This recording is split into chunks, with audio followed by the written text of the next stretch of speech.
Well, Sunday the 14th of March 2021. It's another late night broadcast. A very good evening and welcome to the show. My name is Olayomi Koiki. A lot of you know me as Koiki Media. Mo kí gbogbo yín bí ẹ ti ṣe ń darapọ̀ mọ́ wa pé ẹ káàbọ̀ sórí ètò náà. Ètò tí a máa ń gbé wá ní ẹ̀ẹ̀kọ̀ọ̀kan ní ọwọ́ alẹ́ báyìí fáǹfààní gbogbo àwọn tí ó máa farabalẹ̀ gbọ́ wa níjọ́ Sunday báyìí. Mo kí gbogbo yín bí ẹ ti ṣe ń darapọ̀ mọ́ wa ẹ káàbọ̀ sórí ètò ẹ bá wa máa pín tó bá ṣe díẹ̀ à play national anthem wa. Once again, it's been a long day, a very, very long day. A lot of people might not understand, what it means, especially when you have a kind of event. Ashileni, adúpẹ́ fọ́lọ́run, adúpẹ́ fún Elédùmarè, adúpẹ́ fún ọba tó láyé tó lọ́run pé a dá ọjọ́ lénìí, ọjọ́ náà dẹ̀ pé àwọn tó kù díẹ̀ tí wọ́n ti dé ilé padà kọ́lọ́run kó túbọ̀ sọ wọn dé ilé. Èrò pọ̀ rẹpẹtẹ, a mọ̀ pé èrò máa pọ̀ náà lóòótọ́, àmọ́ kódà alẹ́ ni tó wá látàbújá aláwọn tó ṣe ń padà tọ́wọ́ àtọ́ ìtì dé Kwara, àdúpẹ́ lọ́wọ́ gbogbo wọn. Ọ̀ṣun, Lagos, Ogun State, Ọ̀yọ́, Èkìtì, àwọn Èkìtì gan tẹ̀ tí padà lọ́lé, àwọn kan máa sùn mọ́jú. Àwọn dúpẹ́ fún gbogbo àwọn tí wọ́n láǹfààní àti wá sí ìpàdé tí a pè lénìí. A dá ọjọ́ náà dẹ̀ pé àdúpẹ́ fún Elédùmarè. Orúkọ tèmi náà kan sá máa jẹ́ Ọláyọmí Kóìkì. A fún yín ní update díẹ̀ chínchíní lórí ìpàdé tí a ṣe ní ọ̀sán yìí tí púpọ̀ nínú yín láǹfààní àti wò díẹ̀, àmọ́ àwọn nǹkan míì wà tí nígbà tí a fẹ́ máa sọ̀rọ̀ bí jomi tó ọ̀rọ̀, a ní kí wọ́n bá wa pa àwòrán yẹn. Ẹlòmíà ní yé Kóìkì ó ṣe jẹ́ gbà ilẹ̀ wa pa àwòrán yẹn. Ẹni tí ẹ láti jẹ́ kó yé wa ni pé it is not everything that we want to get on air. Not everything. So the moment we turn off the live show this afternoon, I'm sure some of you must have understand the reason why. But I will be able to maybe give a little bit of brief on that. But let's now, I think we have enough numbers to start the broadcast. Once again, a very good evening. A lot of people ask me, when do you come live? But I always say it is very difficult for me to know when I'm going to be live. But what I can say is, as long as I have the strength, the energy, there is no reason for me not to come live. Because lẹ fẹ́ gbọ́ nǹkan, ẹ fẹ́ gbọ́ ọ̀rọ̀, ẹ fẹ́ gbọ́ nǹkan tá fẹ́ sọ. Ìgbà míì bí àpọ̀n tẹ́ gbọ́, ẹ fẹ́ yẹ ká tún àlàyé yẹn ṣe kó lè bá yé gbogbo wa. So that ní máa sọ pé wọ́n wí pé, nítorí pé ibi tá bá ti ní wọ́n wí pé a máa dá nǹkan míì sí ọkùn ẹgbẹ́ wa. Ẹlòmíì á tún máa wò pé n tóun gbọ́ ṣé bó ṣe rí bẹ́ẹ̀ ni àbí bẹ́ẹ̀ kọ́. Wọ́n dẹ̀ wá ní òyìnbó á ní there is always two sides to every story. So ó dà bẹ́ẹ̀ pé lẹ́ẹ̀kọ̀ọ̀kan kí ó dalẹ̀ ẹ̀jẹ̀ ń tilẹ̀kùn wọn kẹ má bàa mọ ohun tó wà nínú ilẹ̀kùn yẹn torí oríṣiríṣi nǹkan ló wà lẹ́yìn ilẹ̀kùn. Ẹlòmíì fẹ́ mọ tó wà lẹ́yìn ilẹ̀kùn yẹn, ṣé ń pè ní. A kàn ń ṣeré ni, kò sí nǹkan kan lẹ́yìn ilẹ̀kùn. Ilé oúnjẹ ni, so oríṣiríṣi oúnjẹ ló wà níbẹ̀. Let's play the anthem and then we can roll the broadcast. You will also have the opportunity to call in, and I'm sure some of you know the way the show goes. Sometimes I say it's going to be 1 hour. Sometimes I say it's 2 hours. And sometimes we end up exhausting 4 hours. Get your bottle of water. Get your whiskey. Get your brandy. Get your Guinness. Make sure the volume is high, but do not disturb the neighbor. It can be a little bit hot sometimes, especially when it comes to the situation with Nigeria, where millions of people are still believing that Nigeria can work. And I'm not joking. Do you blame them? Maybe not. Maybe yes. A lot of thousands of people are dying as I speak right now because the emergency services is not working. A lot of people, oh, èèyàn kan ní popcorn, oh yes, ìyẹn ti lọ sí cinema tó pẹ́ dáadáa, ẹni tó sọ pé popcorn yẹn ó mọ bó ṣe ń lọ, àmọ́ nísìnyí cinema gan ti close. But let's come to the reality. The life of an average Yoruba man and woman is not what you think. You might be looking at it from what they are showing you on all the other terrestrial media, whether it's the local one, the international one. I bet you, tó bá gbé ọkàn lé nǹkan tó ń show fún ẹ lórí television, wàá ti sọnù tipẹ́tipẹ́. Adúpẹ́ lọ́wọ́ gbogbo ilé nǹkan sí. Èèyàn mélòó ló mọ Anthem? How many of you knows our Anthem? Because some of us don't even know the Anthem. A máa ń jẹnu tá a bá ti ń play ẹ̀. Ó ṣe kókó pé ká mọ Anthem yẹn. Ṣé mọ̀ pé nígbà tí wọ́n bí gbogbo wa sínú location 9, wọ́n wá mọ̀ wọ́n enforce national anthem Nigeria lé wa lọ́rùn. Bó fẹ́ bó kọ̀ o láti mọ̀ ni. Ẹlòmíì ti gbàgbé nísìn nígbà tó yẹ pé pressure ti pọ̀ jù. Nígbà táwọn èèyàn bá béèrè owó lọ́wọ́ ẹ tí family ẹ fẹ́ lọ́tún tó ń fẹ́ lọ́sì, Fúlàní ti jíyàn gbé o, títì yẹn ò dá o, kinní kan ò dá o. Àmọ́ national anthem Nigeria yẹn a sì mọ̀, àmọ́ ẹ jẹ́ ká máa mú kúrò lọ́kàn díẹ̀díẹ̀. Ẹni bá sọ pé àní dé ilẹ̀ ìlérí tá ń lọ, ẹni yẹn ń tán rẹ̀. If anybody is having a second doubt, so tó bá wá bẹ́ẹ̀ màá láti gbé kúrò. Some of us believe that the national anthem of Nigeria is something that ẹ má pe nọ́mbà yẹn. Ẹ bá ti pe nọ́mbà yẹn ẹ máa dá ètò dúró. Yes, English. Not that one. English is not our language. Now let's play the national anthem and let us respect that anthem as well.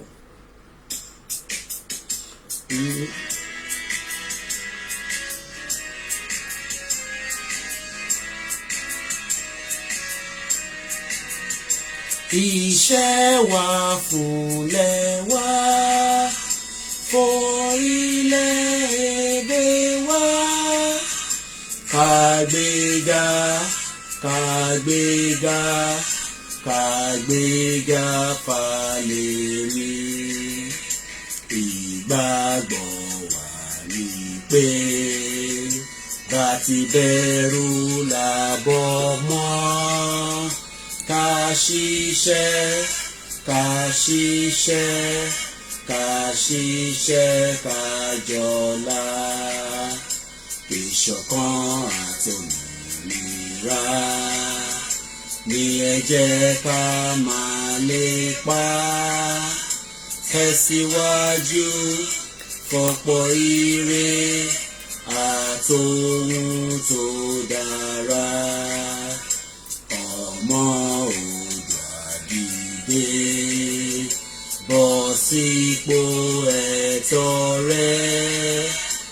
Ìwọ ni ìmọ́lẹ̀ ògo adúláwọ̀. Àwa ni ìmọ́lẹ̀ ògo adúláwọ̀. Bẹ́ẹ̀ni, ìmọ́lẹ̀ ògo adúláwọ̀. Ìmọ́lẹ̀ wa ò dẹ̀ ní parẹ́ láíláí. Ìmọ́lẹ̀ tí à ń wò níwájú kò ní parẹ́. The light that we are looking at, where millions of people are still doubting it. They are doubting it because they believe that this is a movie. They believe that what we are doing is a script. They believe that this is a Nollywood or Hollywood or Bollywood. They believe that the end result of this will not be a success. They believe that the end result of what we are trying to fight for, which is not just for one person gain or benefit, will not be something tó máa wá sáyé.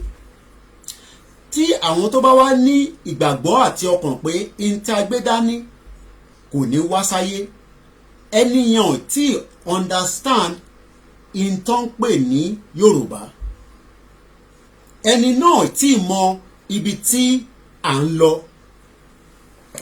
I will say I have the privilege. Not everybody have that privilege. And the privilege I have, I will not abuse it for whatever reason. I will not disrespect it. But I will fight for this cause to the end. Inta agbedani, a máa jà títí tá máa fi parí ẹ̀. I have said it so many times, and I am not scared to say it. Even when I was in UK, I have said it so many times. But inta agbedani, ó ṣeéṣe pé ó máa dìjà. And if anybody is doubting that pé kò ní dìjà, then that means àwọn onílẹ̀ wọ́n fẹ́ gbìjà wa nìyẹn. Wá wá bá wa gbìjà yẹn in a miraculous way that will benefit myself and millions of people. So if anybody is having these thoughts based on whatever reason, whatever circumstances, pé in time fight fún yìí tí kò ń ṣe family business tèmi, tí kò dẹ̀ ń ṣe family business ẹ̀yin náà, àbí family business gbogbo àwa kájọ ń gbé lárugẹ. Because ẹ mọ̀ pé tó bá jẹ́ family business, ó ṣeé ṣe kí a máa tọwọ́ bọ̀ bó bá ṣe wù wá. Ẹ mọ̀ pé tó bá jẹ́ family business, ó ṣeé ṣe pé kò dé níjọ́ kan kò béèrè pé ẹ̀tọ́ mi wà nínú owó yìí, ẹ fún mi nú ẹ̀. Tó bá jẹ́ pé family business ni, ó ṣeé ṣe pé ẹnikẹ́ni tó bá wá ó lè ta lọ́rẹ tí kò ní ní record. But what we are dealing with is not a family business. In tó fẹ́ ṣàǹfààní fún gbogbo ọmọ káàárọ̀ òjíire, èmi, ẹ̀yin àtàwọn tó kù. Ẹlòmíì wà nínú Nàìjíríà yìí tó rò pé bí àdúrà nìkan nìyàn fi ń ṣoríire. Ẹlòmíì wà nínú Nàìjíríà yìí tó assume pé tóun ò bá tí connect mọ́yàn kan òun ò lè ṣàǹfààní láyé. Ìbéèrè tí mo wá ń bi wá ni pé ǹjẹ́ àwa tá wà lẹ́yìn odi o ní láti mọ̀yàn kó tó di pé ṣoríire. Tó bá ti wá di pé o ti láǹfààní àti mọ̀ pé kò dìgbà tó bá mọ lágbájá àti tẹ̀mọ̀dù kó tó ṣoríire láyé. But ìlú Nàìjíríà tá wà yìí, ó dìgbà tó bá mọ̀yàn kó tó mọ̀yàn pé èèyàn fẹ́ wọ yunifásitì, wàá kọ́kọ́ tẹ bọ́tìn títí. But èmi dúpẹ́, and I've said it so many times, and I'll repeat it again, I am not a blogger. Iṣẹ́ blogging ó yàtọ̀ sí iṣẹ́ media. My position as a media that I am working for very long time is just the same media as the international media that you can think of. Ẹ kò díjú kẹ́ béèrè pé irú media wo lẹ rántí. It doesn't matter any one of them. That is the same category that myself is. And that also means that tí bá wá wà ní that same category, oh yes, you would have access, contact, privilege to so many things. But àwa nítorí pé bá ṣe jẹ́ media yẹn ká wá abuse ẹ̀.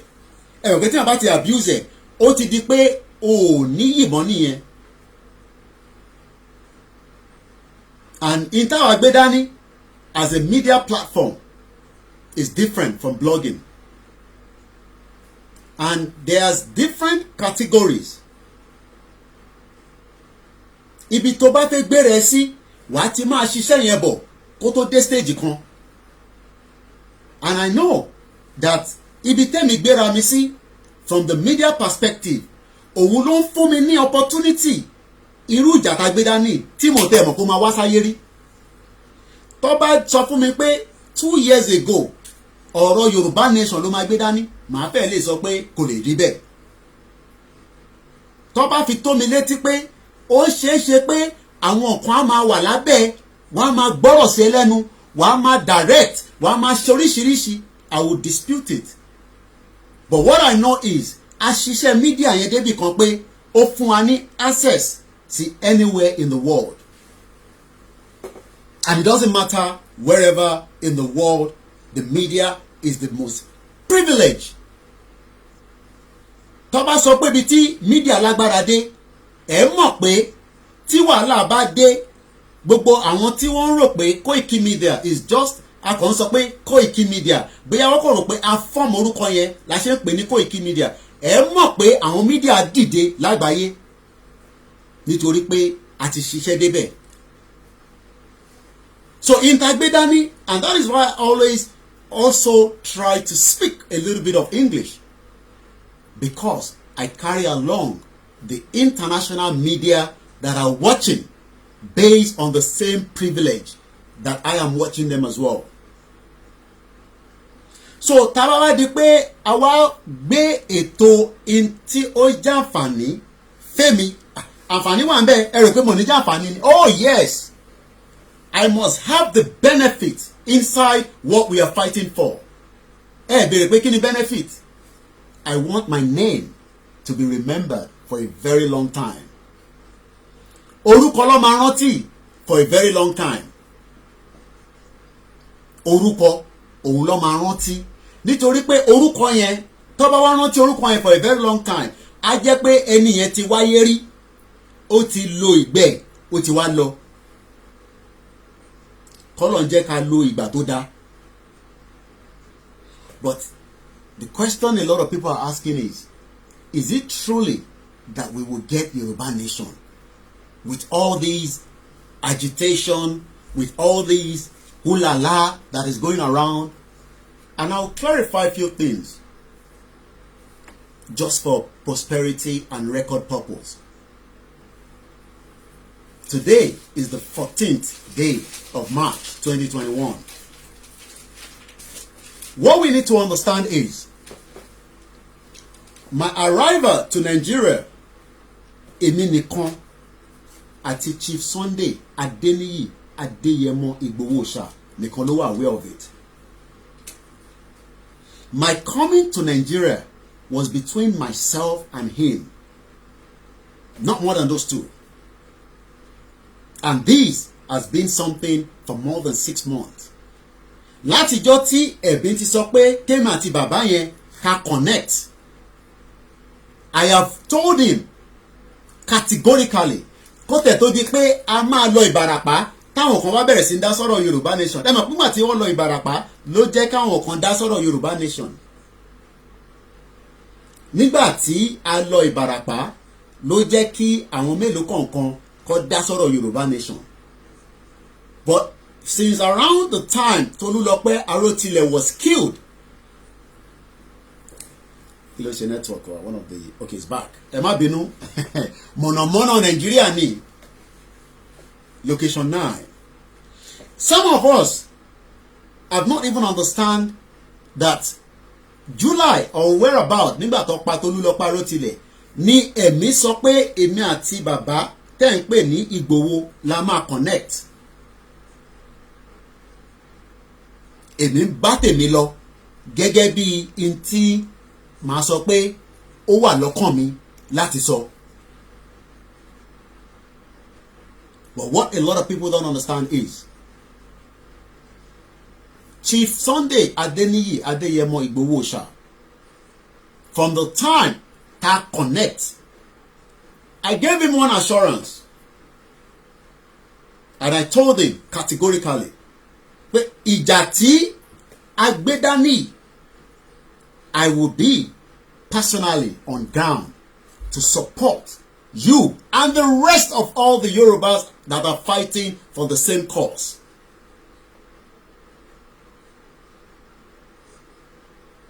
And that is what a lot of you are witnessing right now. I will give a background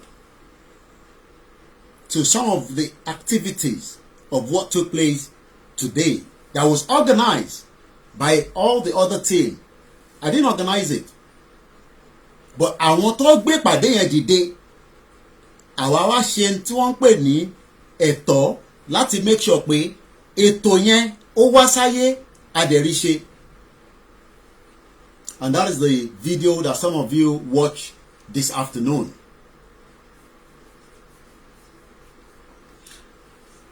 The time now is exactly 21:48. This is what we use in UK. But I'll come back to the Oduduwa language to say 9:48 p.m. is the time as I speak right now. And I can say, tí Ọlọ́run tó dá wa láyé tó mọ̀ mí, jura mi lọ, ju ẹ̀yin tẹ́ ń wò mí, I have been up since 4 o'clock in the morning. 4 láàárọ̀ ni mo ti jí. And that 4 till now, I'm still standing. Ìdí ni pé ètò tó fẹ́ wá ṣe yẹn, mo mọ̀ pé there are individuals that are traveling from long distance, and some of them are still making their way back. And that means the responsibility of over 200 people that were coming for the event today was also my responsibility.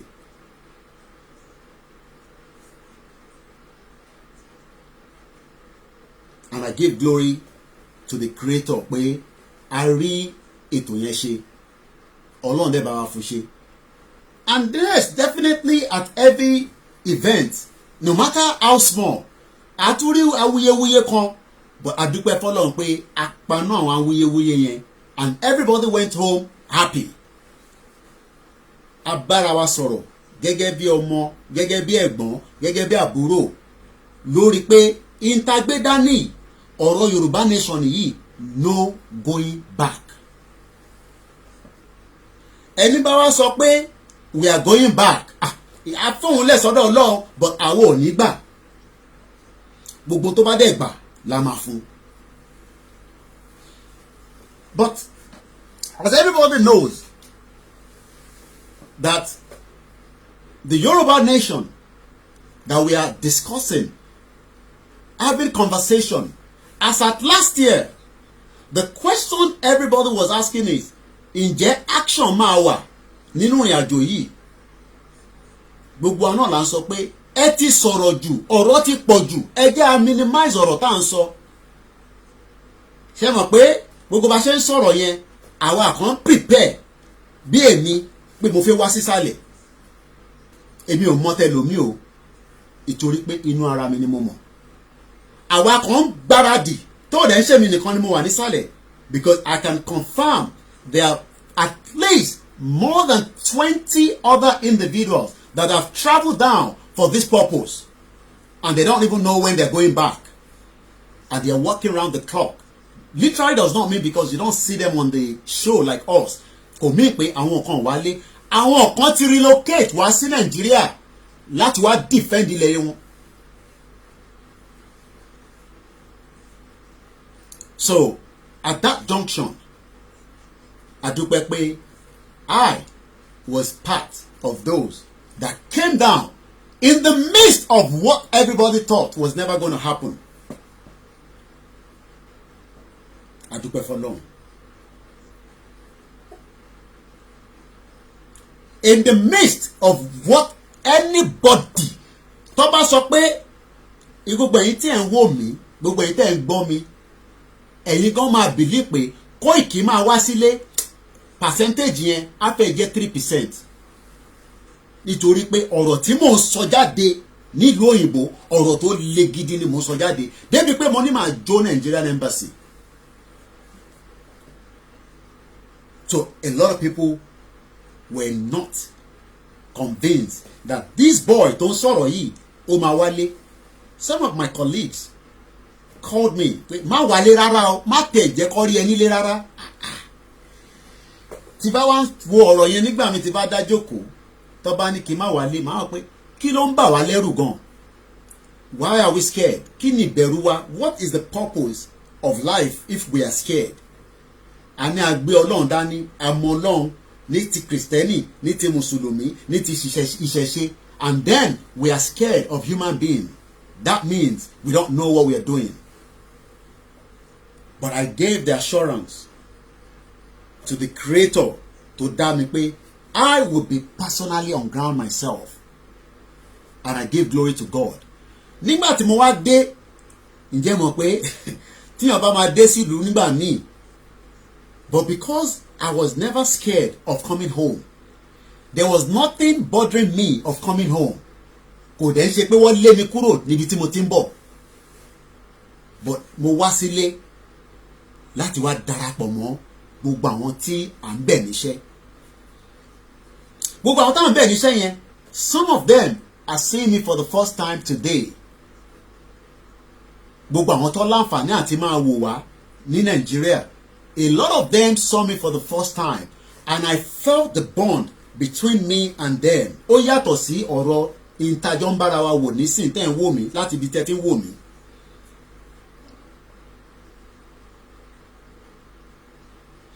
But nígbà tí máa délé, olóyè tí òun náà jẹ́gẹ́ bí ẹni tí Ọlọ́run wà pẹ̀lú, tí kò kí ń ṣe olòṣì, tí Ọlọ́run dá ní àyè tiẹ̀ ní gẹ́gẹ́ bí akọgun ọkùnrin, tàbá wá múra mú yẹn kúrò, ṣé ní ti owó ni? Láìláìláìlá, owó ń bẹ lọ́wọ́ ẹ̀. Ṣé tí ìyàn mímọ̀ ni ẹ mú yẹn kúrò? Ẹni tó ní privilege bíi mídíà tèmi náà ní lòun náà ní. And I'm sure some of you will understand the reason why somebody like Chief Sunday Adeniyi Adeyemo, tórúkọ yẹn tí wà kó tó di pé gbogbo wa gan máa mọ̀ dáadáa bá ṣe mọ̀ yìí, orúkọ yẹn tí ń bẹ ó dẹ̀ máa bẹ títí láyéláyé ni. So tábà wá ń wo bàbá wa Chief Sunday Adeniyi Adeyemo gẹ́gẹ́ bí tout, thug, olòṣì, kò gbọ́yìnbó, kò law school, that means we are not having common sense at all. Tábà wá ń wo bí Yabi is an illiterate, bí a torí pé ó fa ìlà, ẹ mọ̀ pàwọ̀ kan náà a máa ń wọ àwọn kankan bẹ́ẹ̀ náà nílùú òyìnbó. Tó bá rí bàbá tó falà, wàá máa sá fún pé kó má bàa mọ̀ pé ó mọ̀. But nísìn láṣẹ appreciate ẹlòmíì nísìn tó bá rí bàbá tí ó falà báyìí ṣe ló máa fà á mọ́ra, nítorí pé a ti jẹ́ kó mọ̀ pé èdè Yorùbá, ilẹ̀ Yorùbá is the best option that we can think of.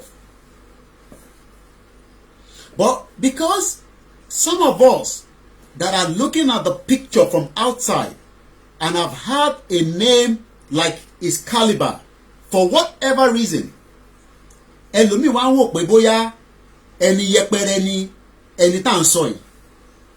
Ẹlòmíì wá ń wò bóyá ẹni yẹ̀yẹ́ ni à ń pe Chief Sunday Adeniyi Adeyemo. Ẹlòmíì kò rò pé bóyá ẹni tó kàn ń jà lásán nìkan ni. Ẹlòmíì ò mọ̀ pé tó bá ní ó ní àǹfààní tẹ̀yin ní lòun náà máa ní, and I'll tell you that. Àǹfààní tẹ̀mí ní tẹ̀yin ní òun lòun náà ní. Tó bá ń lọ lóyìnbó, ó lọ lóyìnbó. Tó bá ní àwọn ọmọ ẹ̀ wà nílùú òyìnbó, ó láǹfààní àwọn ọmọ ẹ̀ wà nílùú òyìnbó.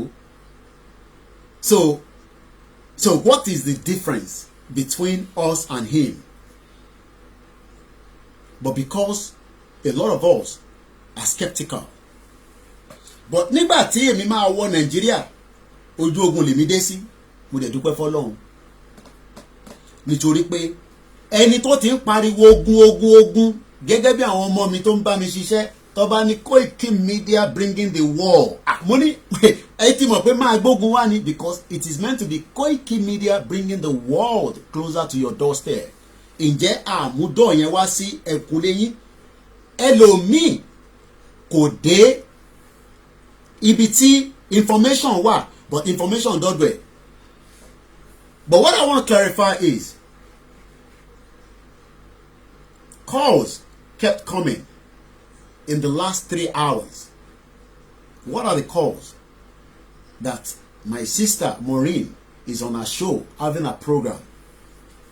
Ó ń ṣètò lọ́wọ́, and àwa ń bá ètò lọ nísàlẹ̀ níbí báyìí. But at the time she called me and said she was live on the broadcast. Just like any other media, don't pay when they are doing their show. They might want to ask questions. They might have any reason that they want to clarify. Yeah, she wanted to clarify something. That was why she called. And the reason she wanted to clarify was, what she wanted to clarify was a 2.5 million naira that was paid to Chief Sunday Adeniyi Adeyemo for feeding and upkeep. And I said yes, the money was confirmed. But the question was, why did Chief Adeniyi Adeyemo Igbowosha never made a video to the public pé òun gba 2.5 million?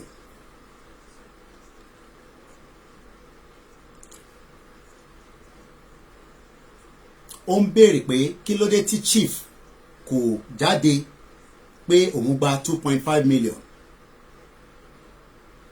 Pé because nígbà tí chief gba 6.5 million pé chief declare owó yẹn.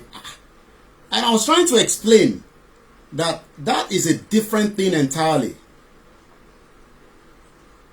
The feeding and the upkeep tí chief ti ń ná kó tó di pé the 2.5 million was sent, and I can confirm that the money is still where it is. Tí chief ò ti fọwọ́ kàn. Chief ò tẹ̀ fọwọ́ kàn wọ́n yẹn níbi tó wà. So I was trying to clarify that the money that was donated, that chief came out for, was for the vehicle. And as at the time you said, which was on the 28th of February, that she sent the first 2 million. And on the 2nd of March, the balance of 500,000 was sent. I confirmed the money by WhatsApp message to her. I did confirm the money by WhatsApp. But the second 500,000, I believe it was a confirmation over the phone when we were having a conversation. And that was clarified. But she believed that Chief should have come out officially to announce the 2.5 million.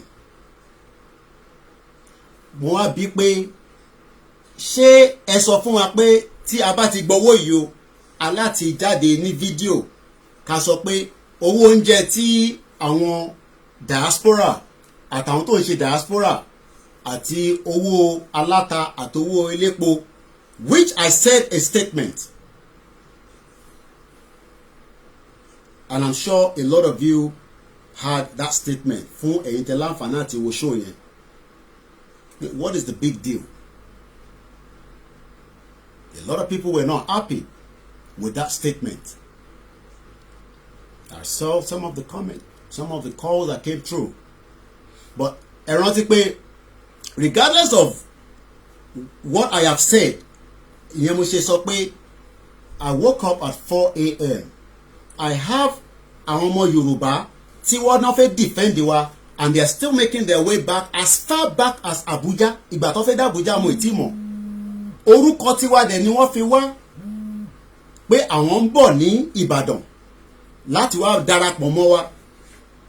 Ǹjẹ́ tó bá jẹ́ ẹ̀yin ni ẹ ti jí látago mẹ́rin with so much heavy load tí èmi gbé sórí, and then a conversation that should have been kept according to information between us and her, whether she believes or not that the money, was not declared so that, we can spend that money without everybody knowing. I don't know. I only know my own. But in terms of when I said that statement, I believe that statement was what she hold on to. And she has the right to do so. But the reason what I expect, and I have said so many times on all the show, is The GoFundMe that was set up where orúkọ èèyàn kan, regardless of the platform, we appreciate it. Chief came out to mention that GoFundMe pé kí wọ́n lọ máa dáwó sí. Tí chief ò bá authorize pé kó dáwó sí, maybe the money will be where it is or not. Nobody can testify to that. But what I know is orúkọ chief ni owó yẹn fi débi tó dé yẹn.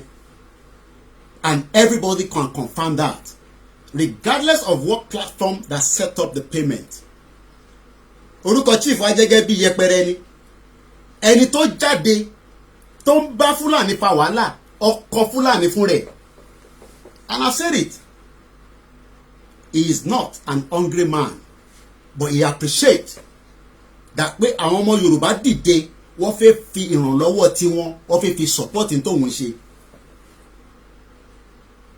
Ìbéèrè tí wọ́n á bẹ̀rẹ̀ ni pé ǹjẹ́ wọ́n mọye tí à ń ná ní every week pẹ̀lú ẹ̀pà, oyè yí ẹ̀pà tí mò ń sọ, àbí oúnjẹ tá à ń jẹ nínú ilé, àbí àwọn èèyàn tó ń sùn tó ń jí ní every week látijọ́ tí àwọn ti darapọ̀ mọ́ pé a máa ṣe ọ̀rọ̀ agitation pé Fúlàní o àti ọ̀rọ̀ Yorùbá o.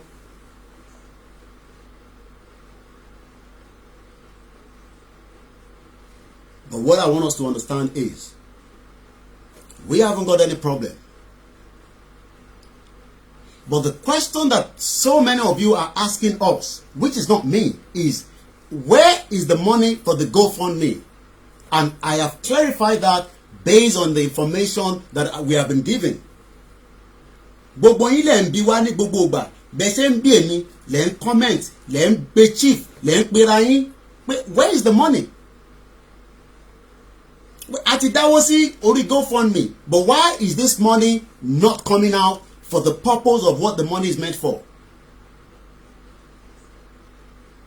But I can still confirm as at today that chief have not received any penny from that GoFundMe. Chief have not received any penny from that GoFundMe. So ṣé látìgbà tí àwa rówó GoFundMe, ṣé a jáde, ṣé a jẹun, ṣé a ṣe anything? That's the question everybody should ask themselves. Àgbẹ̀ nǹkan tí ó heavy load tó ẹrù tá gbé dání, where there's so many politicians, Fulanis, Yorubas, Igbos, Shekiris, that want to truncate what we carry. Àwa máa wá sọ pé a fẹ́ kọ̀kọ́ tó máa distract wa. No. We remain extremely focused. Èmi ò ń ṣe GoFundMe. Based on information tó fún wa ni pé GoFundMe have not released the money, and I have not said anything more than that. Intasọ náà nìyẹn. Intasọ náà sì nìyẹn. And I have come live every day to say the money has not been released. But the question tonight is a 2.5 million that was sent as against the 46,000 pounds or whatever the money that is there presently. So, ẹgbẹ́ yẹ̀wò. Ẹ jẹ́ ká gbé yẹ̀wò.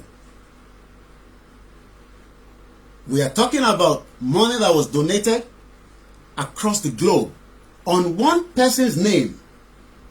It was not set up on my name. Bó bá yẹ kó bá set up pẹ̀lú orúkọ mi ni, ó ṣeé ṣe pé kémi má tẹ̀lé owó tó tó yẹn. I don't know. And that's why I have said it so many times that tẹ́ bá fẹ́ ṣe media is different.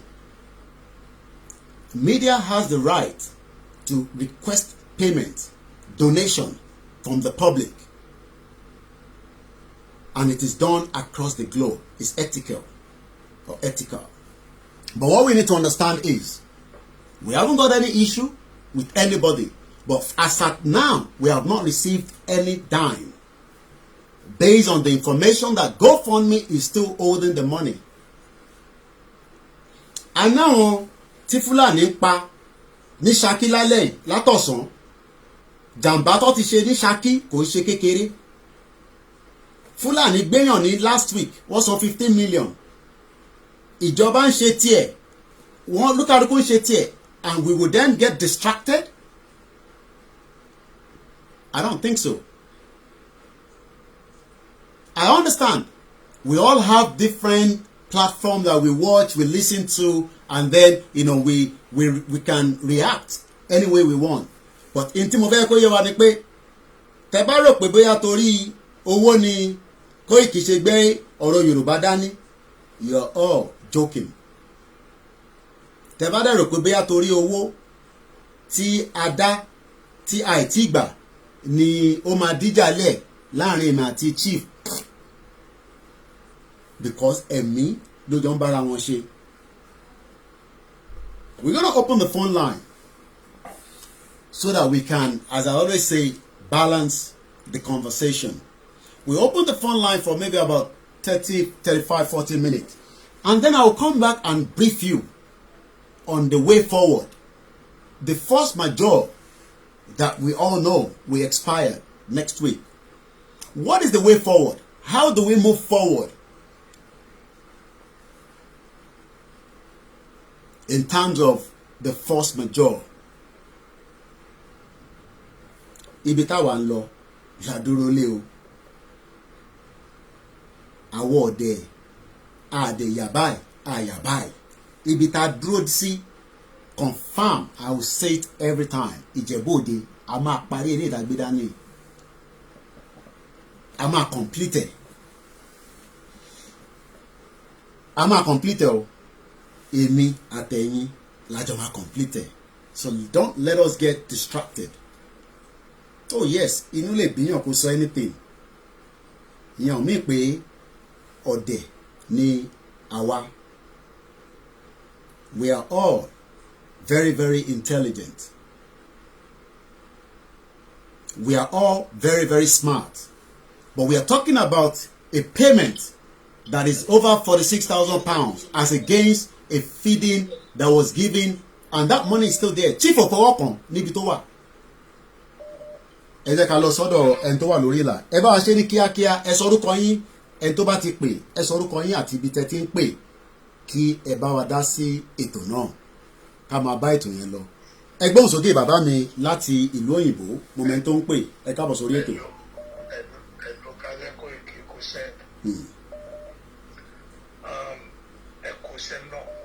Àwa ni ẹ. Bẹ̀tẹ̀ inú mi ò dùn lálẹ́ yìí pẹ̀lú owó nǹkan tí mò ń gbọ́ lórí chaati yìí.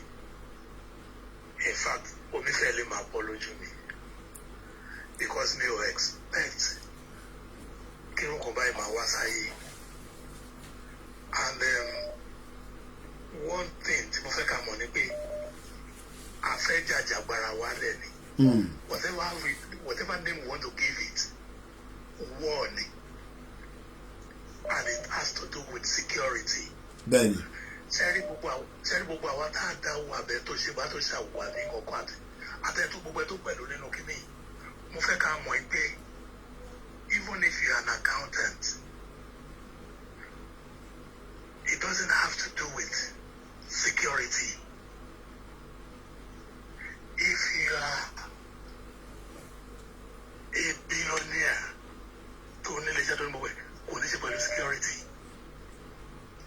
If you have anything kò ní ṣe pẹ̀lú security, what I'm saying in essence ni pé torí tẹ́ bá ṣọ́ government ní gbogbo àgbáyé yìí wọ́n kì í budget for security. Láíláí. And they don't declare security meetings open pé kọ́tà wọn ṣe kọ́tà wọn sọ̀rọ̀.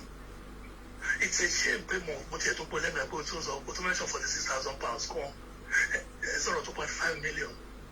Sẹ́rí owó security. That is the GoFundMe. Má bínú no kì í ṣe pé bẹ́ẹ̀ mo ń dẹ lẹ́bi. No, mo kàn mention ẹni pé kò ń ṣe pé owó security ni, we never said it's for security. Pé mo tiẹ̀ gbọ́ ó dùn mí. I like to go because owó tó wà in the public domain nìyẹn now. There's nothing big about that. It's a GoFundMe. GoFundMe can be reviewed and seen by anybody, so it's not anything big or new. Well, sẹ́rí. Yeah. Sẹ́rí gbogbo owó kẹ́ni yìí. For example, èmi máa sọ eléyìí sí. Mẹ́ta bá pass on security kò ṣe kan tó yẹ sọ ìsà.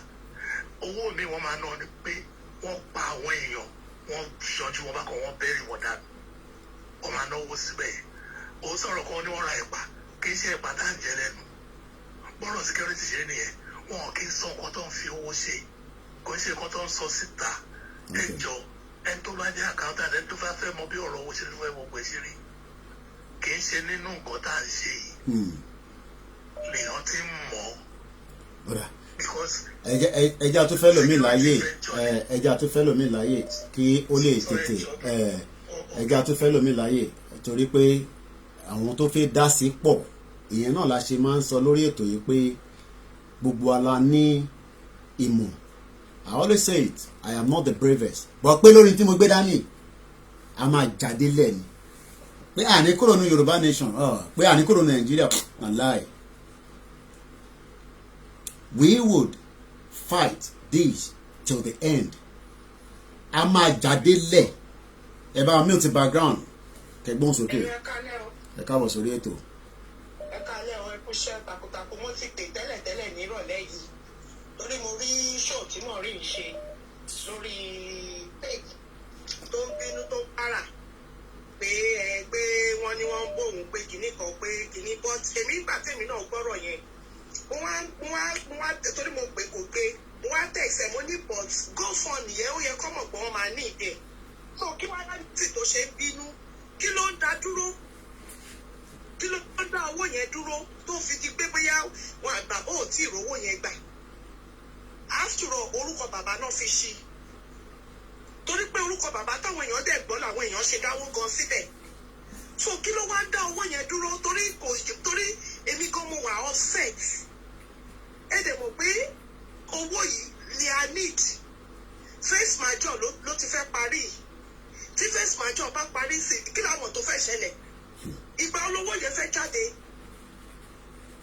tó jẹ́ pé ẹ wọ́n ṣe sọ pé kìnnì kan ṣológbò lọ́nà fún ṣé ìgbà táwọn mọ̀ pé àwọn fẹ́ ṣí tó mọ̀ pé kìnnì ilé ó lè dìlé kí ló dé tó ṣe ti lo GoFund ti tẹ́lẹ̀ kó gbà lọ́wọ́ àwọn tó ń ṣe tẹ́lẹ̀tẹ́lẹ̀ sódà àwọn èèyàn máa kọ̀ntínù láti dáwó yẹn sí ó kàn gba àkáǹtì kó máa fáwọn èèyàn káwọn èèyàn máa dáwó yẹn sí tó jẹ́ pé ìsìn ó wá sí GoFundMe kó dẹ̀ kówó jáde òun wí máí àwọn ọ̀dọ̀ òpònú kan tẹ́ pé bóyá òun náà bóyá ó ti kó fún wọn lọ tó ló ní òun sọ̀rọ̀ nípa àwọn pásítọ̀ wọn kówó jẹ ṣé eléyìí tóun kan ṣe yìí kọ́ kí ni ìyàtọ̀ wọ́n ní wọ́n fẹ́ lówó fún lù ú afẹ́ lò nǹkan òun á sọ pé kìnnì kò wá ń bínú wá ń para kí ló ń para fún.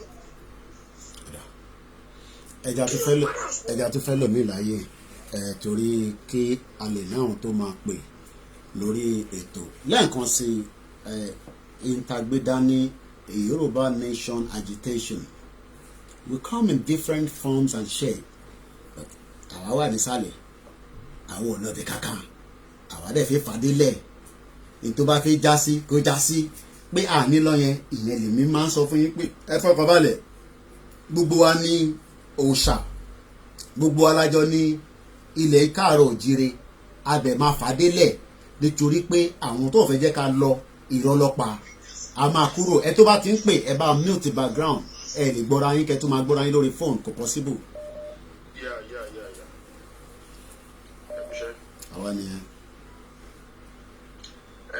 nǹkan tí mi ní láti sọ ni pé ṣé ẹ má bínú question ni o ṣé this GoFundMe of 18 ṣé ó possible kí tó bá ti clear yẹn tán with that woman ṣé is it possible kó wọn abandon ẹ̀ ká dẹ̀ sí àwọn táwọn tí ó máa ní a credible person tó máa lè give account for it because I don't really understand it why ìtọ́jú máa dáwó for the purpose of something tó yẹ pé ahead of the day time tó bá ní jẹ́ kò ní wà in public domain àbí kò ní wà fún ẹni tó ní dẹ̀ it's of comfort then àgbọ̀dọ̀ máa di clear nǹkan tó bá fẹ́ fowó ṣe níta kàn mọ́ ní pé okay aláti ní trust nínú ara wa we must have that aláti ní trust because ìjọba ti ní trust it means pé àṣìṣe ṣeré lọ́wọ́ náà ni tí trust bá ti wà níláti sì máa yẹ kíní wò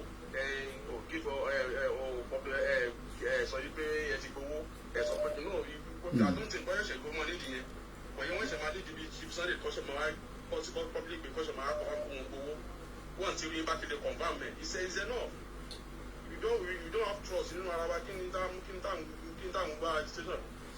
So ọlọ́run ràn wá lọ́wọ́. Ẹ ṣé gan ni ẹja tó fẹ́ lómi láàyè. Like I said before, and we said it so many times, that the money is held with GoFundMe. They've asked for more documentation. Those have been sent. But tell me, more, what next? It is based on what we are told that the GoFundMe are still looking up to that money. And maybe because some of you as well flagged it up. Who knows? Because some people have requested their money back. Some are probably, just like we're doing program and people flag it and they flag it down. Maybe not mine all the time. But we know that some programs, wọ́n máa flag it. Tó máa fi wá sílẹ̀. Àwọn olóṣìṣẹ́ yẹn. As people reported the GoFundMe, I can't confirm that. And I've not opened one before for me to know how long it will take. But the question is, ẹ̀yin lẹ ń pè kí ló dé tí wọ́n ti release owó yẹn? And the same thing we are saying that the money is still there based on looking at it online. Nothing more than that. And we are still waiting for that clarification from GoFundMe.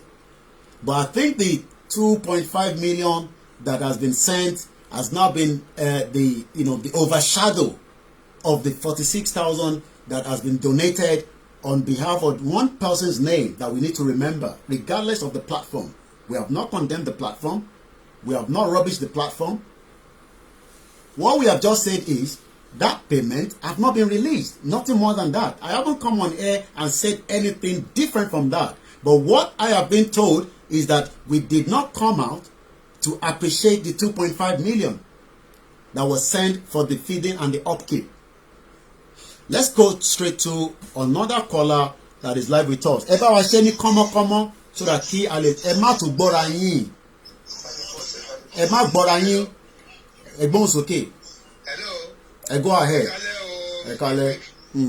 Ẹ kọjọ́ mẹ́ta o, ṣàlàáfíà lẹ́wà. Adúpẹ́ fọlọ́run. Ẹ ṣé o. Ọlọ́run ló ṣe. Ọlọ́run á bá wà pẹ̀lú yín, Ọlọ́run á tó tì o. Àṣẹ Èdùmàrè. Agbára Ọlọ́run. Ẹ mọ ọkọ tó kàn ṣẹlẹ̀ ni pé adúpẹ́ lọ́wọ́ yín, adúpẹ́ lọ́wọ́ ṣe Sunday Igboho, Ọlọ́run àbọ̀ Ọlọ́run á máa bàbí dáàbò ẹ̀bùn. Nǹkan tó ṣẹlẹ̀ ni pé ṣẹ́ rí ọ̀rọ̀ owó ni ìmọ̀ nǹkan tó máa ń ṣẹlẹ̀ láàrin àwa Yorùbá. Ọ̀rọ̀ owó ti máa ń dájàlẹ̀ láàrin wájú. Owó ti máa ń dájàlẹ̀ láàrin wájú. Kì í ṣe gbogbo owó náà ni yẹn máa pariwo síta. A fẹ́ máa fẹ̀dí wá síta all the time ní gbogbo ìgbà ni. No. So nítorí nísìnyí wọ́n sẹ́ndì owó ńsìn nítorí wọ́n sọ pé wọ́n sẹ́ndì owó báyìí. Like irú program tẹ̀sí lé nísìn tí ẹ ṣe Sunday Igboho sọ̀rọ̀ kan. Wọ́n ní náà nísìn kì í ṣe gbogbo nǹkan tá a bá ń ṣe làwọn máa sọ síta. Wọ́n níbi nǹkan táwọn lọ ń jà kì í ṣe gbogbo nǹkan táwọn ṣe ń bè làwọn fi wọ̀nyí. Yóò mà bó ṣe yẹ kó rí nìyẹn náà. Kì í ṣe gbogbo nǹkan làwọn máa sọ síta, kì í ṣe gbogbo nǹkan làwọn máa pariwo síta. Because ògiri èèyàn ló ń jẹ́ bẹ́ẹ̀ àmọ́ ọ̀pọ̀lọpọ̀ èèyàn ló wà tó yẹ pé àmọ́ ẹ sọ̀rọ̀ kan lè ní mo wo kíní yẹn ní láì mo wà láì pẹ̀lú yín. Ẹni pé ọ̀pọ̀lọpọ̀ àwọn èèyàn wà tó wá síbẹ̀ yẹn tó ṣe ń doubt pé bóyá òótọ́ ni àbí òótọ́ kọ́. Which is true, òótọ́ lẹ̀ sọ. Ó ti yé yín sìn bẹ̀tẹ̀ ọ̀rọ̀ owó ni ìmọ̀ bó ṣe máa ń ṣẹlẹ̀ lórí àwa Yorùbá ó ti máa ń dá wàhálà lẹ̀ jù. And then I'm sorry to say o ṣe rí nǹkan tá à ń ṣe ẹ jẹ́ ká limit ẹgbẹ́ ti pọ̀ jù lórí nǹkan tá à ń ṣe ẹgbẹ́ kìíní kan GoFundMe kìíní kan igbá kan it's too much. Ṣé pé Yorùbá ayọ̀ kan náà lágbéra wa ẹ jẹ́ ká ní ẹgbẹ́ kan tó gbà tájú ká lè fa àwọn èèyàn gidi síbẹ̀. Ṣé Sunday Igboho sì àwọn ti dìde wọ́n ti dúró ní Nàìjíríà pé yes káde wáyọ̀ náà tó máa dúró bẹ́ẹ̀ náà ká dúró lórí ẹgbẹ́ kan dáṣọ létí tó wà bẹ́ẹ̀ ni ẹgbẹ́ ti pọ̀ ìdèwọ́ ní ká máa jà torí owó wọ́n sọ̀rọ̀ tó pẹ́. Ìtorí àsìkò kí a lè láǹfààní káwọn tó máa pè tó pọ̀ tó fi bá wa sọ̀rọ̀ nítorí pé a sì lọ́rọ̀ níta tó fi sọ but I just wanted to make sure that we clear the air on this and everybody can sleep on the water. We have not at any point ẹ bá mute background ẹ ṣe sùúrù díẹ̀ mà ẹ bá mute background ẹ ṣe sùúrù. We have not at any point fingers that so person have not released the money. I have continued to say GoFundMe have not released the money. She's not GoFundMe. But what I'm saying is the situation that a lot of you were not pleased with, that I came out on air on our show and said, the money that was donated and so what. But one thing we need to understand is we are already at war in this country and a lot of people don't even know that. Ẹgbọ́n sókè ẹni tí ó wà lórí ìlà. kalẹ̀ Mr. Koiki. Ẹ káàbọ̀ sórí ètò. Àwa ni ẹ. Kàlẹ́ ṣẹ́rí lọ́sẹ̀ mi ní ilé èdè àyèdè. Èdè àyèdè ni and like the last caller said pé àwọn ọmọ bí owó ti máa ń dá wàhálà lẹ̀ láàrin àwọn Yorùbá. But èyí tó ń ṣẹlẹ̀ lọ́wọ́lọ́wọ́ èdè àyèdè ni ọlọ́ọ̀dẹ̀ máa bá wa yọ. Àmín, àmín. Ṣẹ́rí èmi ti ṣe GoFundMe nítorí pé ara mi ò yá. Okay. Ẹ bá gbóhùn sókè díẹ̀ torí pé ohun yẹn lọ́lẹ̀ a dẹ̀ fẹ́ gbé spíkà sí tó di pé àní gbọ́ra wa dáadáa nínú spíkà ọ̀hún gan. Mo ní mo ti ṣe GoFundMe rí. Ṣé ẹ gbọ́ mi? Àgbọ́yé. Nítorí pé ara mi ò yá gbà yẹn ni mo ti bí GoFundMe ṣe operate. Ó bẹ́tà díẹ̀ nísìn. Ṣé ẹ rí tí èèyàn bá ti dáwó sórí GoFundMe wọ́n máa verify tó bá ti verify wọ́n á máa release ẹ̀ jẹ́ wọn kí release ẹ̀ lọ́jọ́ kan náà wọ́n á send email wọ́n á ní àwọn máa rẹ̀ release iye báyìí títí ọjọ́ báyìí wọ́n á release ẹ̀ sákàtì tẹ̀lé nominate ẹ̀. But nǹkan tó ṣẹlẹ̀ ni wípé ṣe rí àwọn tó ń béèrè ní London owó yẹn ló jẹ́ kí tọ́jú bẹ̀rẹ̀ sí máa fún Maureen ní orúkọ tí òun ṣe títí ẹ̀ yẹn ló jẹ́ kí ara tiẹ̀ náà kó gbiná. Then ní Nàìjíríà náà wọ́n ti ń bẹ̀rẹ̀ lọ Sunday gbowó owó tó ti kó fún owó tó ti ṣe ṣe rí owó yìí náà ló ká gbogbo èèyàn lára. tó jẹ́ kẹ́yìn náà fi sọ̀rọ̀ bẹ́ẹ̀ náà ṣe sọ̀rọ̀ yẹn tó pé ẹ̀yin náà ò tí ì gbowó Maureen náà ò tí ì gbowó àwọn ṣẹ́rí ti 2 point kìíní yẹn ó kàn fẹ́ kẹ́kọ̀ọ́ sọ pé torí pé wọ́n tún ti ń sọ pé wọ́n tún ti tí ìyẹn náà ni ó ṣe rò pé fún ọ̀tí ẹ̀ ń dá òkú fún ọ̀ acknowledge ní bọ́tà wọ́n ti kó fún ọ̀ ṣẹ́mọ̀ ní ayé ìdèlú nǹkan tó ń wù èmi lé ní ìdí pé ṣẹ́rí ká má fa kí ikú kalẹ̀ má gbẹ̀ṣù láyè pé ṣẹ́rí kí ni bí ti tẹ́ ìsọ yẹn ẹ̀kọ́ apologize because ó jẹ́ káwọn yọ̀rọ̀ pé ẹ̀ka èlò náà ni ṣẹ́mọ̀ ó ti bọ́ sápò ìbínú fún everybody. Kaba apologize ní apologize ìkọrin náà apologize kaba fún àwọn èèyàn so that ẹ̀yin àtàwọn ọmọ yìí tó wà níbi owó yìí tí Sunday gbòó ti confam gbòó ti bẹ̀rẹ̀ kọ́ máa kówó sí ẹ má jẹ́ kọ́ dàárín wa rú débi tó ti máa ní pé kọ́ wá dé owó yẹn padà.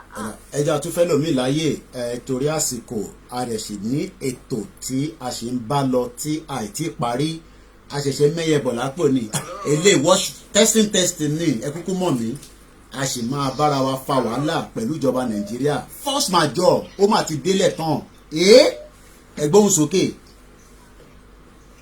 Hello brother, ẹ káalẹ́ o. àsùnmọ́ fún rẹ̀ Ẹ kú ètò nìyẹn Ọlọ́run á máa fún wa ṣe. láṣẹ Èdùmàrè Oòdùà àgbẹ̀ òkà kò ní gbé ọ̀dàlẹ̀. Gbogbo ọ̀dàlẹ̀ tó bá wà láàrin wa lágbára ṣe ìdùà Ọlọ́run á bá mú ọ kú ká tó gba ilé wa. láṣẹ Èdùmàrè.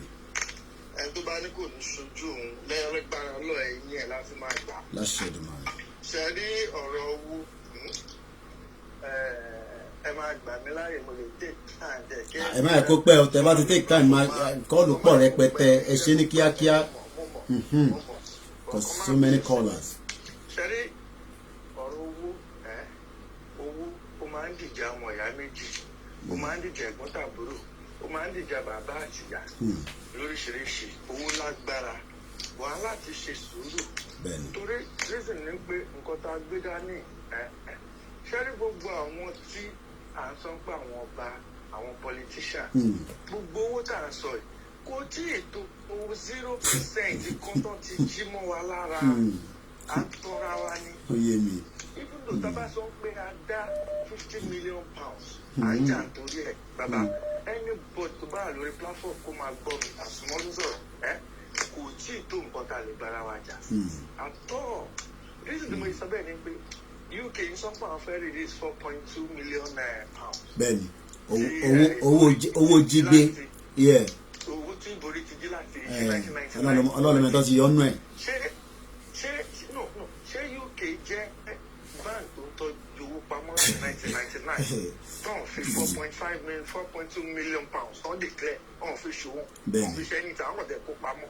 gbogbo transfer àti ẹ̀ tí ì dá 1 million pounds a ní láti bára wa jà. bẹ́ẹ̀ni ó yé mi. ká jọ torí Ọlọ́run ká ṣe sùúrù máa fẹ́ bẹ́ẹ̀ sísá dára mi mọ̀ wọ́n rí o mo come across show wọn mo dẹ̀ ọ́ ṣe nǹkan kan fún mi ó dùn mí but mo ti gbàgbé ẹ̀ mo sọ lórí platform ẹja tún máa sọ mí ìfihàn ìtẹ̀tún lọ yẹn ó tún yàtọ̀ sí ti agbédání níbí báyìí so ẹja tún fún èèyàn bíi mélòó díẹ̀ láyè àwa lọ sórí force majeure tàbálẹ̀ ti close chapter yìí ẹ lè máa kọ́ ẹmí sùúrù ẹni tó ń pẹ́ lágbà kọ́ tàbá tún máa gbà lẹ́yìn tàbá tún open phone line ẹgbọ́n sókè. Hello, ẹ kálẹ́. à ń gbọ́ yín. ṣé ẹ rí àbá tèmi tí mo kàn fẹ́ dán nínú ọ̀rọ̀ tí ẹ dálẹ̀ yìí mo rí i pé mo sọ́ọ̀rì láti sọ o ó dà pé mistake yẹn ó wá látọ̀dọ̀ yín. ẹ pé kí ni díẹ̀. à ń gbọ́ ẹ ṣì wò. ẹni platform àwọn míì tó wà ní under yín tó jẹ́ under Koiki tẹ ní ẹni branches wọ́n ní platform ẹ̀yin gan lẹ̀ bá ti gba gold fund ìyẹn fúnra ara yín ẹ má sọ pé bóyá ké ẹnìkan gbogbo àwọn tẹ sọ pé wọ́n gba ẹ̀ fracas ni wọ́n wà so wọ́n máa jowó ara wọn definitely ẹ̀yin gan ló yẹ kẹ́ contribute owó yẹn àbí kẹ́ ẹ gbé ẹnìkan nínú àwọn tó wà ní under yín wọ́n sí platform wọ́n fi gba ọkọ̀ ẹ̀ lórúkọ chief Ìgbòho ọ̀rọ̀ yá ti lójútùú kò ní rí bó ṣe rí so gẹ́gẹ́ bí àbá tèmi nìyẹn o. àmàrí yín bá ẹ ṣe gan ni a máa ń pé gbọ́n ni a kì í pé gọ̀ nígbà tèmi máa wọ Nàìjíríà ojú ogun ni mo bá wọlé ẹni tó dẹ̀ dé sínú ogun tí ó dẹ̀ lọ sógun yẹn tí ogun tí à ń lọ let me remind us what took place 72 hours before you all saw me at Ìbàràpá lójú ogun gidi but nítorí pé mo fọkàn sí pé tó bá jẹ́ pé n tá à ń bá lọ yìí lórí òtítọ́ ni a máa lọ a máa padà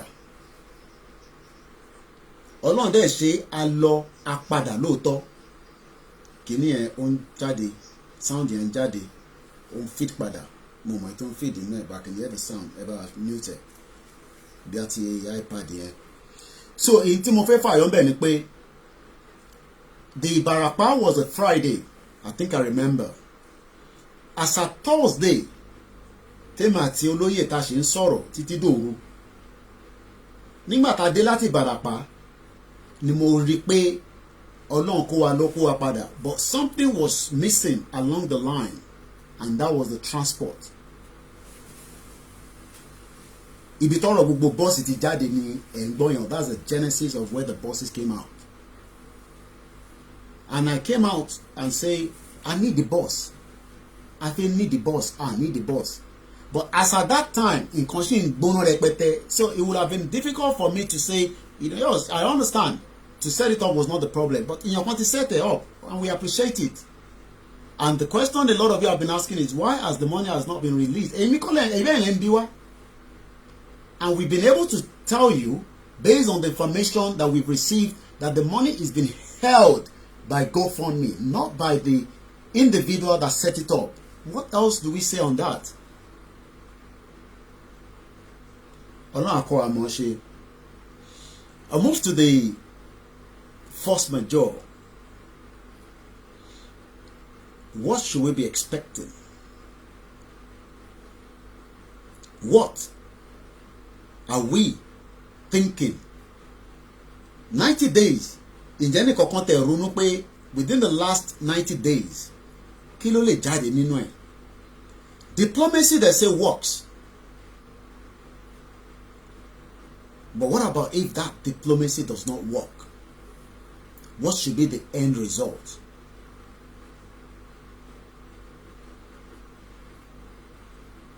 Tá bá sọ pé diplomacy máa ṣiṣẹ́ lórí ọ̀rọ̀ force majeure tí ó kújọ́ mélòó tó máa fi bá wa láyé. What is your view? A lot of people around the world that are Yorubas looking at Nigeria pé Nigeria yìí ẹ lè break ẹ àjọ máa wà nínú ẹ ni do or die. ìbéèrè tí mo wá ń bi gbogbo alẹ́ ẹ̀kọ̀ọ̀kan nísìnyí ta láǹfààní àti máa wò live àtẹ̀ntó máa láǹfààní àti wò later ni pé where do we pick it up from now after the force majeure have expired? That is the next conversation. We will not take calls on the other conversation. Àwọn tó fi bá wa dá sí wọ́n ti bá wa dá sí olúkálukú ti mú tiẹ̀ lò nínú ẹ̀. Eléyìí tó wá jẹ́ bambari ibi tá à ń lọ gangan ẹ jẹ́ ká focus lé lórí. So I'm going to open the phone line again. When this call comes in, I will be able to tell you that so many things can happen between now and then. In tó fẹ́ ṣẹlẹ̀ àmọ́ bó ṣe fẹ́ ṣẹlẹ̀ kò sẹ́ni tó yé. Kí ló máa ṣẹlẹ̀ gangan ọba òkè fúnra rẹ̀ ló mọ̀. But what I can confirm is kò sí tó ń bọ̀ lókè tí ilẹ̀ ò gbà. So we should not be scared. We should remain that the lives of those we want to take out from the bondage is what everything that is going to happen. Mo rí màmá tí ó bí mi lọ́mọ, màmá alálùbáríkà. Ẹ káàbọ̀ sórí ètò. I think I just spot her with a beautiful attire. Mo rẹ̀ kí gbogbo ẹ̀yin màmá wa tí ẹ̀ ń darapọ̀ mọ́ wa ẹ̀tẹ̀yìn bàbá wa. We take a lot of feedback. Likewise, we take a lot of advice. But advice bá di pé ó ń wá left, right. You could get confused. I have said it. Iṣẹ́ táwa gbé dání is more of just the same like an organization. But mo fẹ́ máa jẹ́ kó yé yín pé ká máa dúpẹ́ lọ́wọ́ bàbá wa Akíntóyè. That's why I say some of us have privilege. He called me this morning. Kódà eré kàbàkàbà ni mo fi gbé fóònù yẹn nígbà tó tẹ̀sán tó gbé fóònù yẹn ní professor mo ní bàbá mi ló ń pè yẹn. And we spoke. I won't tell you what the conversation was, but I can assure everybody that the same way that man in his 80s still believed that Yoruba must leave Nigeria, I would give him all my support. And that support is pure.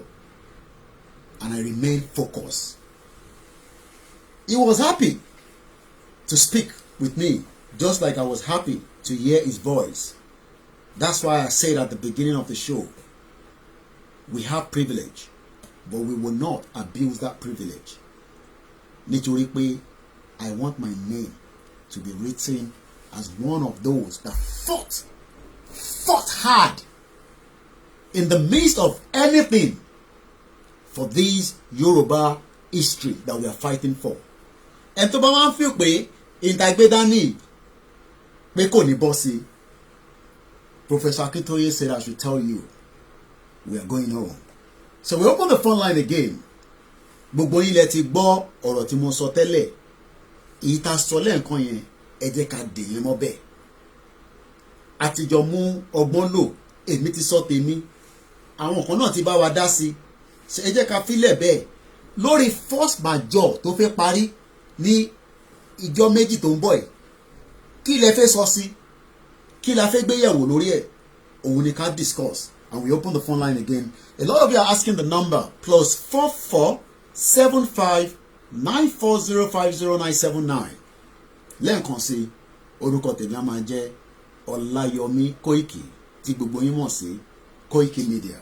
We go straight back again and we take more calls. And I guess this one sometimes is coming from location 9, okay, and sometimes the person can be using the number and living outside the country. Ẹ káàbọ̀ sórí ètò ẹni tó wà lórí ìlà. Ẹ ṣé mo dúpẹ́ Ọlátúnjí ló ń sọ̀rọ̀. Ṣé rí Mr. Koiki ẹ ṣe mistake kan direct la máa sọ fún yín nǹkan tó yẹ kẹ́ ṣe níbẹ̀rẹ̀ lẹ́sẹ̀ ṣe ń sìn ẹ mọ orú èèyàn tí obìnrin jẹ́. He has so many, she needs so much money. Bàbá wa torí mo fẹ́ kọ́ disconnect call yẹn mo fi pé ẹ jọ̀ọ́ ẹ jẹ́ ká move forward ká lọ lórí ọ̀rọ̀ tó ṣe kókó. Bẹ́ẹ̀ni. Ẹ pé àwọn account number síta sí àwọn èèyàn torí kì í ṣe gbogbo èèyàn ló ní WhatsApp àwọn kan tán sọ́bẹ̀ náà ń lò. Ẹ pé account number síta gbogbo ilé ìtajà ń sọ story yẹn ó ti pẹ́ jù. Ẹ pé account number síta táwọn èèyàn bẹ̀ẹ̀ sí ṣiṣẹ́ lórí ẹ̀ Yorùbá là ń sọ̀rọ̀ ẹ̀ so ìdí nìyẹn so ti tẹ́lẹ̀ yẹn létà ẹ̀yin àti bàbá Ìgbòho ẹ lọ máa bá ìyá yẹn ẹ lọ máa yanjú ẹ̀ privately gbogbo 2.5 tí ẹ gbà yẹn nígbà tá a dúró ẹ ti fẹ́ pọ̀ jù kó lè dàbẹ́ pé wọ́n yọ ọ́nù ti bí yẹn ni so ẹ máa lọ ṣe yẹn fúnra yín létà but ẹ gbà kan síta kàbẹ̀rẹ̀ pọ̀ míì ti bí yẹn kò yẹ kó pẹ́ tó yẹn because GoFundMe díẹ̀díẹ̀ náà máa ń sanwó tó mi mọ bí yẹn ṣe wá pẹ́ tó yìí. Ẹ ṣé gan ni màmá rí yín báláyé ẹ ṣé gan ni lẹ́ẹ̀kan sí the number has not changed +447594050979 not my first joy it is force majeure ó mà ti dé tán that could be the beginning of the door àfẹ́ ṣílẹ̀kùn ilẹ̀kùn yẹn dẹ̀ máa le àmọ́ àwọn tó nílé tó láyé tó lọ́run sọ pé a máa rí lẹ̀kùn yẹn sí Yorùbá nation ó ti ṣe é ṣe ẹgbọ́n sókè ẹni tó wà lórí ìlà. Hello. Ẹ káalẹ́ bàbá mi. Ẹ káàbọ̀ sórí ètò sà. À ń gbọ́ yín. Mo kí yín sà ẹ kú iṣẹ́ takuntakun. À ń gbádùn yín mo fi dá sí ni ẹ bá a ṣe ní kíákíá. Ẹ ṣé gan bàbá mi Ọlọ́run á fún yín ṣe gbogbo iṣẹ́ tẹ̀ ń ṣe Ọlọ́run á fún yín ṣe. Akíní yín gbogbo iṣẹ́ tẹ̀ wá ń ṣe yẹn kì í ṣiṣẹ́ yín nìkan ọ̀rọ̀ GoFundMe ọ̀rọ̀ owó tẹ̀ ń sọ yẹn kò kan èmi rárá láti dá sí ọ̀rọ̀ iṣẹ́ tẹ̀ ń ṣe ministry tẹ̀yìn gbé gangan yẹn lè ó kan èmi ṣé ẹ ń gbọ́ mi sà. àgbọ̀yé sà. so Ọlọ́run á fún yín ṣe àwa kan náà wà ní àwọn ìgbèríko kọ̀ọ̀kan tó jẹ́ pé a ní ìdí ìrànlọ́wọ́ láti kún yín lọ́wọ́ ìrànlọ́wọ́ ta ní ìdí kì í ṣe ń pa ti owó bọ̀ èèyàn mímọ̀ lèèyàn fi ń sọ̀rọ̀ ṣẹ́gẹ́tì ni bàbá mi sà. bẹ́ẹ̀ni ẹ jọ mi ò fẹ́ disturb ètò nítorí èmi fúnra mi ń gbádùn ètò yẹn ọ̀tá ẹ ṣé mi nínú ọlá ńlá yín bàbá mi Kóìkí ẹ fún mi ní direct number yín tí mo lè pè yín sí. màá sẹ́ndẹ̀ sí yín lágbọ̀rọ̀ Ọlọ́run ọ̀dà màá sẹ́ndẹ̀ sí yín àbí kẹ́ sẹ́ndì WhatsApp sí mi wà á reply yín pé ẹ nídìí nọ́mbà mi ti location 419 màá wá fún yín ní nọ́mbà yẹn a lè fi sọ̀rọ̀ gbogbo èèyàn ló ń wù mí kí n bá sọ̀rọ̀ nítorí pé a kì í mọ̀ tán bẹ́ẹ̀ ni láṣẹ Èdùmàrè àmín ẹ ṣé gan ni thank you very much mo dúpẹ́ lọ́wọ́ gbogbo yín lẹ́ẹ̀kan sí i Ọlọ́run ní jẹ́ kí n jọra mi lójú láṣẹ Èdùmàrè mo fi yẹ kọ́ orúkọ mi mọ́ orúkọ tí wàá máa rántí títí láyéláyé pé orúkọ tèmi náà ó wà lára àwọn tó dúró tán fún pé à ń jàjà òmìnira ilẹ̀ Yorùbá Mandela ti lọ nísìn wọ́n rántí orúkọ ẹ̀ ni a máa rántí ẹ̀ forever ni Ọlọ́run jẹ́ káwa náà pé láyé but eléyìí tá gbé dání no going back +447594050979 ẹ bá wa dá sétò náà force majeure ó ti dé tán ó kù díẹ̀ what should we be looking forward to kí ni nǹkan tẹ́yìn náà lè fún wa gbogbo wa náà la ní kan lọ́kàn ẹjẹ́ agbọ́tọ̀dọ̀ ti yín náà ẹgbọ́n sókè ẹni tó ń pè ẹ bá mute background ẹ ti wọlé 651 ẹ ti wọlé ẹ bá ń gbọ́ra yín lórí TV a máa confuse yín ẹni tó bá ti ń pè wá ẹ bá wa máa mute ti background ẹ jọ̀ọ́ mo bẹ̀ yín ni àwa náà ń try láti tún pa àwọn kan padà ó ṣeé ṣe kó wà engage torí pé àwọn kan ti pè àwa náà ń pè yín padà tá a bá rí yín gbé tó bá wọlé àdúpẹ́ fọlọ́run mò ń pe àwọn numbers kankan padà tó bá ti wọlé ẹ tètè bá wa gbé tó bá jẹ́ tiyín ló bá ń ring ẹ bá wa gbé kẹsàn-án kíákíá ẹ gbóhùn sókè láti Amẹ́ríkà ẹ ti wọlé sórí ètò ẹ ti wọlé sórí ètò sà ẹ ti wà lórí ètò ẹ kálẹ́ sà ẹ gbóhùn sókè àwọn yẹn à ń gbọ́ yín ètò nìyẹn. nǹkan tí mo kàn fẹ́ sọ nípa àkáǹtì nọ́mbà náà sọ yẹn ní kẹjẹ kí nípa ìkẹjẹ kí bóyá ẹni bá send it sórí kíní WhatsApp number yìí so that ẹni tí table number yìí náà lè send it sí orí account yẹn lápá ọ̀nà ìpínlẹ̀ nípa ẹni fucking time. Lágbára Ọlọ́run sọ yín dé àlejò fọwọ́ kun bẹ́ẹ̀ ni ẹ máa bá wa lọ ẹ ṣe gan yẹ mo gbọ́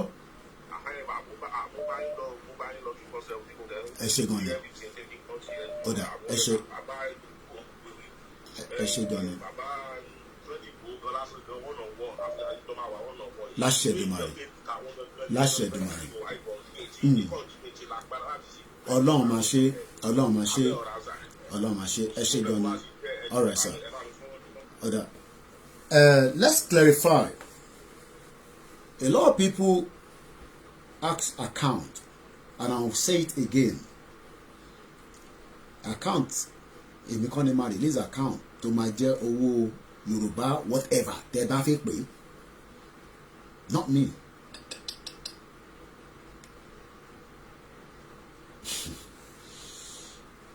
Different comments makes you laugh sometimes. But to be frank, I will have opportunity to see Prof myself very soon. Màá dẹ̀ kọ sí wọn létí pé bàbá ẹ lọ wá bá ṣe máa ríbi tá máa dáwó sí. Nítorí pé ìyẹn nìkan ni way forward. We have the Yoruba Rescue Fund that has been established. Ẹ máa lọ fowó sí. Bàbá gan ti fẹnu ara wọn sọ pé èèyàn kankan gbọ́dọ̀ tún náà set up any account kìíní kankan. Tẹ́ bá fẹ́ fún Koiki Media lówó, oh yes, I have said it. I will collect that without any reason to say no, and I will appreciate it from the media perspective. But pé ẹ fẹ́ máa dáwó kan lọ́sọ̀ọ̀sẹ̀ every week towards these Yoruba whatever it is, it's not going to be Koiki Media. But I have told Baba tí bá rí wọn, tí bá ti láǹfààní àti rí wọn, pé wọ́n ní láti lọ mú account jáde, whether it's going to be in Europe, UK and US, because mo mọ̀ pé continent mẹ́tẹ̀ẹ̀ta yẹn, Canada works with US, Europe works with the whole European country, UK àwọn yẹn káwọn yẹn dá dúró ni, so that it will make sense where we can look at it from the Yoruba sovereignty wealth. Aláwọn tó mọ̀ tó lọ́pọ̀lọ́ jẹ mí lọ. Ẹ mọ̀ pé tèmi bí ìjà ni. But what I'm trying to say is, we need that fund. Oh, definitely. But the man that have to set up that fund and release that information is nobody more than Professor Banji Akintoye. That is what I believe. Am I wrong? You tell me as well. First major là ń sọ̀rọ̀ lé lórí ẹja sọ tí a lè ṣe nínú ẹ̀ tó bá di pé Tuesday yẹn bá dé tán. Hey! Gìgìdì lè máa wí ní o. Mo ti níyàn tó wà lórí ìlà ẹ bá wa dá sétò náà. Ẹ káàbọ̀ sórí ètò. Ṣé wa ókè o? Adúpẹ́ fọlọ́run. Ẹ kú iṣẹ́ takuntakun náà. Iṣẹ́ nìyẹn. Ọlọ́run á kún wa lọ́wọ́ ṣiṣẹ́. Láṣẹ Èdùmàrè. Nǹkan méjì ni mo fẹ́ sọ. Èkíní ni pé tá a bá fẹ́ sísí àti bẹ̀rẹ̀ iṣẹ́ yìí, Ọlọ́run á bá ṣe láṣeyọrí. Then mi ìmọ̀ kí máa dédé behind the scene tí àwọn èèyàn lè máa mọ̀ dáadáa. I want us to put a system in place. Ṣẹ́ríkì is like where they set target tí ẹ fẹ́ achieve nǹkan. Kí ni àwọn system that put in place that they máa follow step by step tá a fi máa dé ilẹ̀ lérí tá a lọ yìí. Ìjẹ́ yìí wà láàrin ẹjẹ́ ń dání lóhùn, ìjẹ́ yìí wà nínú ẹgbẹ́ kankan tí ó ń jàjàǹgbara nílùú tẹwà. So that means pé ẹ ní idea ẹ dẹ̀ ní information kankan nìyẹn nítorí pé n tẹ́ ń sọ yìí ìgbésẹ̀ ti wà lórí ẹ̀. So tẹ́ ẹ bá ní iṣẹ́ ta ti gbé dání, àwọn kan ti wà lẹ́nu ẹ̀ 25 years, àwọn kan ti wà 10 years, àwọn kan ti declare ní Adamasingba ní 2017 pé a ṣe Nàìjíríà mọ́, àwa là lísìn ní ẹ̀rọ pàwà kan orí wa takú báyìí, Ọlọ́run ní kẹ́mi kó sí wa nú àbí kò tó máa sọ kọ́ nìyẹn. So ìtẹ́yìn ṣe ń sọ yẹn nísìn it's like pé ẹ̀yin fúnra yín náà lẹ máa wá àwọn tí ẹ máa darapọ̀ mọ́. Ǹjẹ́ mọ̀ bàbá Professor Banji Akintoye ṣá? Ǹjẹ́ yìí ti ní ìgbésẹ̀ kankan pé kẹtẹ̀ reach out sí àwọn tó wà lábẹ́ wọn?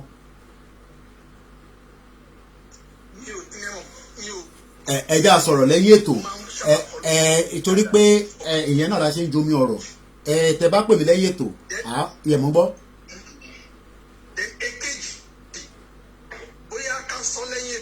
Tó bá ẹ má gbé jáde tó bá ti jẹ́ níta máa sọ lẹ́yìn ètò tẹ bá ti gbé jáde yẹn ó tutù jáde nìyẹn ẹ ṣe gan bàbá mi má ti gbé yẹn jáde nítorí pé gbogbo nǹkan kan náà la fi gbé jáde. Àwọn tó wá lé ní inú mi dùn ọkàn mi balẹ̀. Mo sọ fún yín pé èmi nìkan lẹ̀ ń wò wọ́n ní Yorùbá kan sí lẹ́yìn ẹ̀yẹ̀ kan níyẹn àwọn olóní kó máa lùlù kó máa jó lẹ́yìn àwọn tí mo tún rí lẹ́nìí ẹ̀yẹ̀ kan níta ló lùlù fún pé kó máa jó kásàlà àwọn èèyàn wá lẹ́nìí inú èmi gan dùn. Yorùbá nation a máa jáde force majeure là ń sọ̀rọ̀ lé lórí ẹ bá wa dá sí i force majeure òyìnbó tó lé kàmbìkàmbì ni ẹgbọ́n sókè láti lóyìnbó à ń gbọ́ yín. Kàníjókà ló ń pè láti ìlú London. à ń gbọ́ yín sà. ojú ò ní tì wọ́n. láṣẹ ìlú mo ka àwọn kọ́mẹ́ǹtì yẹn mo rí àwọn ọkùnrin tó jẹ́ pé force majeure yẹn wọ́n mọ dárí lórí. ẹ jẹ́ ń ṣàlàyé ẹ̀ ṣé abẹ́fẹ́ bá mi ṣàlàyé ẹ̀ torí pé tọ́ ọ̀ bá mọ̀ ó dáa ó dáa ẹ jẹ́ ń padà so ó dùn mọ́ mi pé èmi ò ká kọ́mẹ́ǹtì ojú mi fóònù mẹ́ta ni mo gbé síwájú ẹ jẹ́ ń tètè ṣàlàyé ẹ jẹ́ ń ṣàlàyé ẹ̀. no force majeure ẹ ṣe gan bàbá mi a máa dá kọ́ọ̀lù yẹn dúró nìyẹn ẹ ṣe gan ni. All right, thank you very much. That is the beauty of allowing people to call into a program. Ẹn tó ń pè ní ṣe ṣe sùúrù ṣe rí ẹn tó pè tán yìí wọ́n sàn kankan pé a lot of people do not even know what the force majeure is. So what I'm going to do now is I'm going to go back to the article of how the beginning of the force majeure ní gbé kọ̀ọ̀kan nísìnyí ẹ bá wa ṣe sùúrù. So tẹ bá ń pè I won't pick that call. There was a declaration on the 16th of December last year. The declaration was between all the tribes in Nigeria. I mean the Middle Belt, the Southeast, the South-South, and the Southwest. Kí ni declaration here?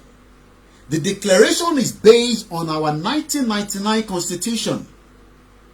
That is one of the most fraudulent constitutions that you can ever think of. So this 1999 constitution is what we've been using after Obasanjo came to power. But it was a fraudulent constitution. Let me first explain for the benefit of those people that do not even know the constitution we are using. Not that you don't know it, but kí lẹ fẹ́ máa rántí constitution fún ṣe bí kẹ́ ti send owó sílé kẹ́ béèrè pé ṣówó ti lọ sókè ṣó lọ sílẹ̀.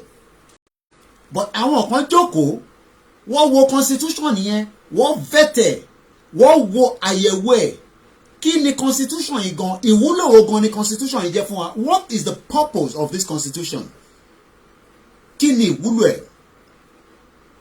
So what I'm going to do now is I'm going back to the article of the, okay, this is even a recent article of February 23rd, 2021 on Sahara Reporter. Step-by-step guide to decommission the 1999 Nigerian Constitution via a constitutional force majeure by Ndidi Iwechi. I'm going to read it. I will send the link out. But if you go on Google and type in force majeure, it's a French word from my understanding. And let me see if I can find the meaning. Kato move forward. Because this is where we need to understand that Tuesday is when this deadline is going to come up. Ẹni tó tún pè follow broadcast money yẹn o. Ẹ ti kúrò lórí broadcast because by calling ẹ máa distract, and I want to remain focused here now because ẹni tó pè wá tán tó ní àwọn nǹkan ọ̀tẹ̀ mọ́ tó ń pè ní force majeure, that means there's no point sitting here and cannot enlighten those that have not heard about it before. So what I'm going to do first is kí ni meaning force majeure yẹn tá à ń sọ̀rọ̀ lé lórí, kí ló ń pè bẹ́ẹ̀, ẹ jẹ́ àkọ́kọ́ find meaning ẹ̀. And the meaning is, this is the pronunciation. Ẹ̀wọ̀n pé òyìnbó tiwa ó lè má dàbí tòyìnbó ti computer, but bí computer ṣe pè lélẹ̀. Force majeure. Ṣe rí pé force majeure òyìnbó lè. Ẹ jẹ́ àtúgbọ́ lẹ́ẹ̀kan sí. Force majeure. Kí ni meaning ẹ̀? Let me tell you the meaning. Unforeseeable circumstances that prevent someone from fulfilling a contract. So Nigeria is a contract, and we are under a contract that cannot allow us to fulfill our ambition as Yoruba people. But because we are looking at that constitution, vote. It has never been so, because that force majeure, again, this is a pronunciation. Force majeure. It means òfin òyìnbó ni, law ni. Unforeseeable circumstances. Ẹni tó ń pè ẹ follow show ẹ kò fẹ́ sọ̀rọ̀ ni lẹ ṣe ń pè. Eléyìí tá à ń sọ yìí ó wà very very important. Tá bá fẹ́ mọ kí ló máa ṣẹlẹ̀ níjọ́ Tuesday, kó má jẹ́ pé jọ́ Tuesday ni kàsálà máa burst. Tàbí kò ní burst. Again, this is the pronunciation one more time, and I'll read it out again, and I'll go back to the article. It means unforeseeable circumstances that prevent someone from fulfilling a contract, irresistible compulsion or superior strength. Àwọn wo ló ní strength ju gbogbo wa lọ nílẹ̀ Yorùbá, nílẹ̀ Káàárọ̀ Oòjíire, àwọn Fúlàní, àwọn Hausa gan wọ́n ti gbé àwọn sẹ́gbẹ̀ẹ́. So the question is, if we are under a contract where your governor in Ogun State, in Lagos, in Oyo, in Ekiti, in Kogi, in Kwara, in Ondo, in Osun, cannot have their own police because it is under the fraudulent 1999 constitution. We have what they call 68 clauses. Nínú 68 yẹn, it does not give us access to defend the Yoruba people that Chief Sunday Adeniyi Adeyemo is now defending. Ibi tí wàhálà ti dé nìyẹn. But because we have continuously used these to go into election, that has been one of the most fraudulent constitution, but because àwọn Yorùbá tó ti dìbò, tó ń ṣe APC, ṣe PDP, tó ń ṣe 419, tó lúkálukú wá ń rí, tó ń jẹun sókè, tó ń jẹun sílẹ̀. Now, àwọn kan wá dìde, wọ́n ní enough is enough. Àfúnjọba ní 90 days. A declaration was made on the 16th of December 2020. And that expired on the 16th of March 2021. 90 days has expired. Bóyá government máa respond lọ́la before the 90 days. Láti sọ tí àwọn yẹn fẹ́. That article is on one of my other phone. Mo dẹ̀ ní access sí email mi. So go on my email and check force majeure. Kí lè ká jáde. Tó bá rí mú jáde, màá kà. But let's go by with the article on Sahara Reporter as of February this year, and it goes like this. The steps to end the grand deception of the upholding an illegitimate 1999 constitution are known to the political elite and legal majority has been declared. It is hoped that they will therefore do the right thing and do the right thing the right way. If not, they make restructuring and keeping Nigerians together as one unit impossible and dissolution inevitable. Oyinbo kẹpẹkẹpẹ. Kò typing ẹ̀ sínú ẹ̀ force majeure. Ẹ má tí pè lásọ. Ẹ̀yin tẹ́ ń pè wá. Ẹ ní jẹ́ ká parí ètò tá à ń bá lọ yìí. Ẹ má tí pè. Ẹ ṣe sùúrù díẹ̀. Mo fẹ́ sáré fi sínú email mi so that I can bring out that declaration, because it seems a lot of people are hearing this for the first time. Okay, I think I've seen okay, mo ti ẹ jẹ́ kí n sáré parí eléyìí tí mò ń kà yìí tí o ṣì ń lo fóònù yẹn bí so màá wá padà sórí declaration yẹn 194 you're calling and you're disturbing the show, please restrain from calling right now. Now it goes like this: 194 you are disturbing the show, the number ending with 194. There is rising disgust among young people of Nigeria, finding themselves in a land where members of the legal professionals and politicians have been deceiving them since 1999 with the make-believe that the country has a constitution. The Nigerian Bar Association, the senior advocate of Nigeria, and politicians serving since 1999 to date at the federal and the state level will one day have to answer for these momentum deceit by explaining themselves not only to Nigerians but also to the watching world. The behavior of Nigerians' political class and lawyers who, because of their professional ought to know better towards what should have been the common good of the people, calls to mind what Oliver Cromwell said in 1953 when dismissing the Rumpy Parliament. It is high time for me to put an end to your sitting in this place which you have dishonored by your concept of all virtue and defiled by your practice of every vice. Ye are factions, crew, and enemies to all good government. Ye are part of machinery, wretched, and would like Esau sell your country for mess of pottage, and like Judas betray your God for few pieces of money. Is there a single virtue now remaining amongst you? I'm going to move forward a little bit further. Is there one vice you do? If you keep calling, you're disturbing the broadcast as well. Ye have no more than religion than my house. Gold is your God.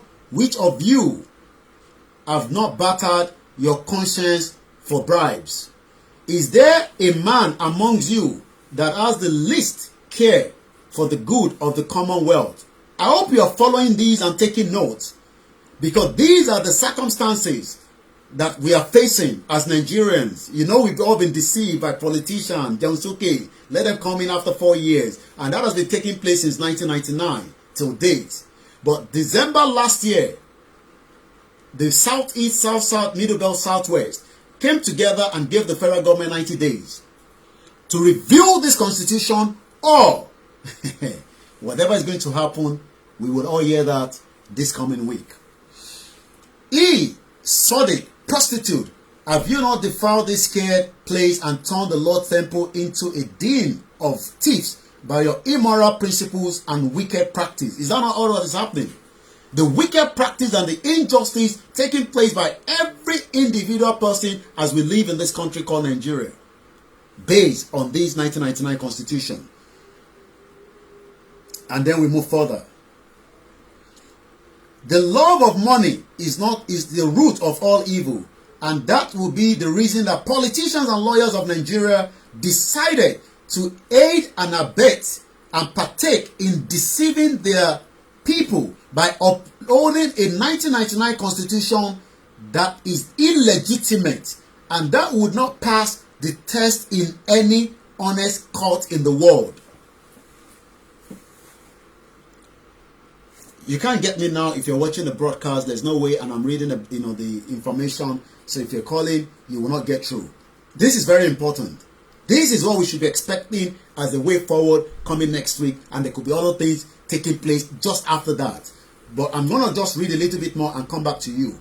Now, according to young people deserves better than to continue to be entrapped victims of this deception.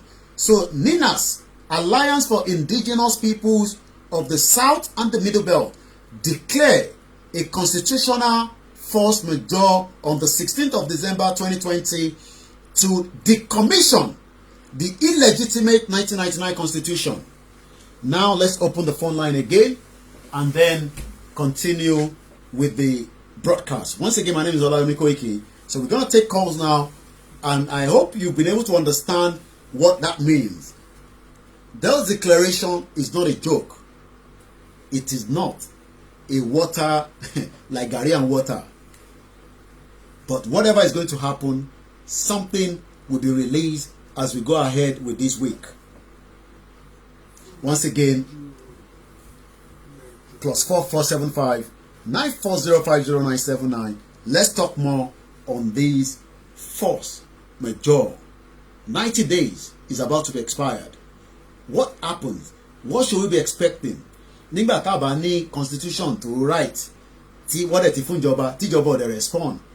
Ìjà àṣà máa ṣe ìjọba tiwa láti ìgbà yẹn ni. Kí la máa ṣe lẹ́yìn yẹn?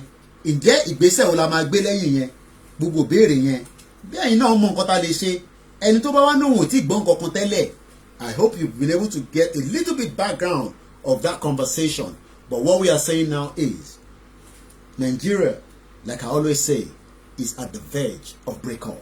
And it will definitely break up regardless of whatever people say.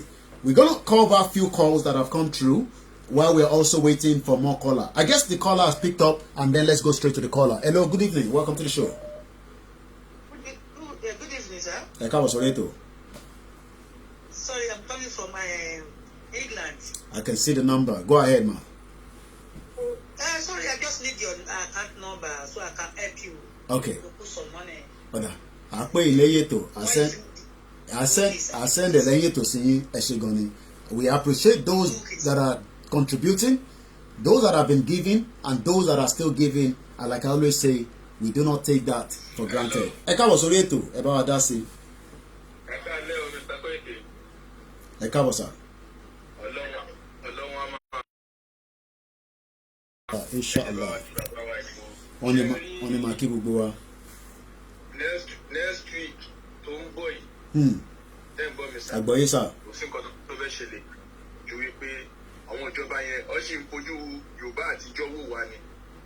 Ohun tó máa ṣẹlẹ̀ tá a bá ti fi débi méjì iná olówó yẹn. Mo kí ẹni sùúrù bàbá mi, mo fi tọ̀wọ̀tọ̀wọ̀ kí Engineer Adébáyọ̀ Adámọlẹ́kun Adámọlẹ́kun mo kí ẹ ṣé gan ni. Ẹ go ahead, ẹ̀gbọ́n mi tó wà lórí ìlà, ẹ má bínú. Orúkọ tèmi ni Yusuf. Ibi àná mo ti ń pè yẹn gbà. Okay. Tí ó di eyín. Àgbọ̀yé. Olówó yẹn, àwọn olówó yẹn sì yẹn expect pé wọ́n ti ra gbogbo nǹkan tán.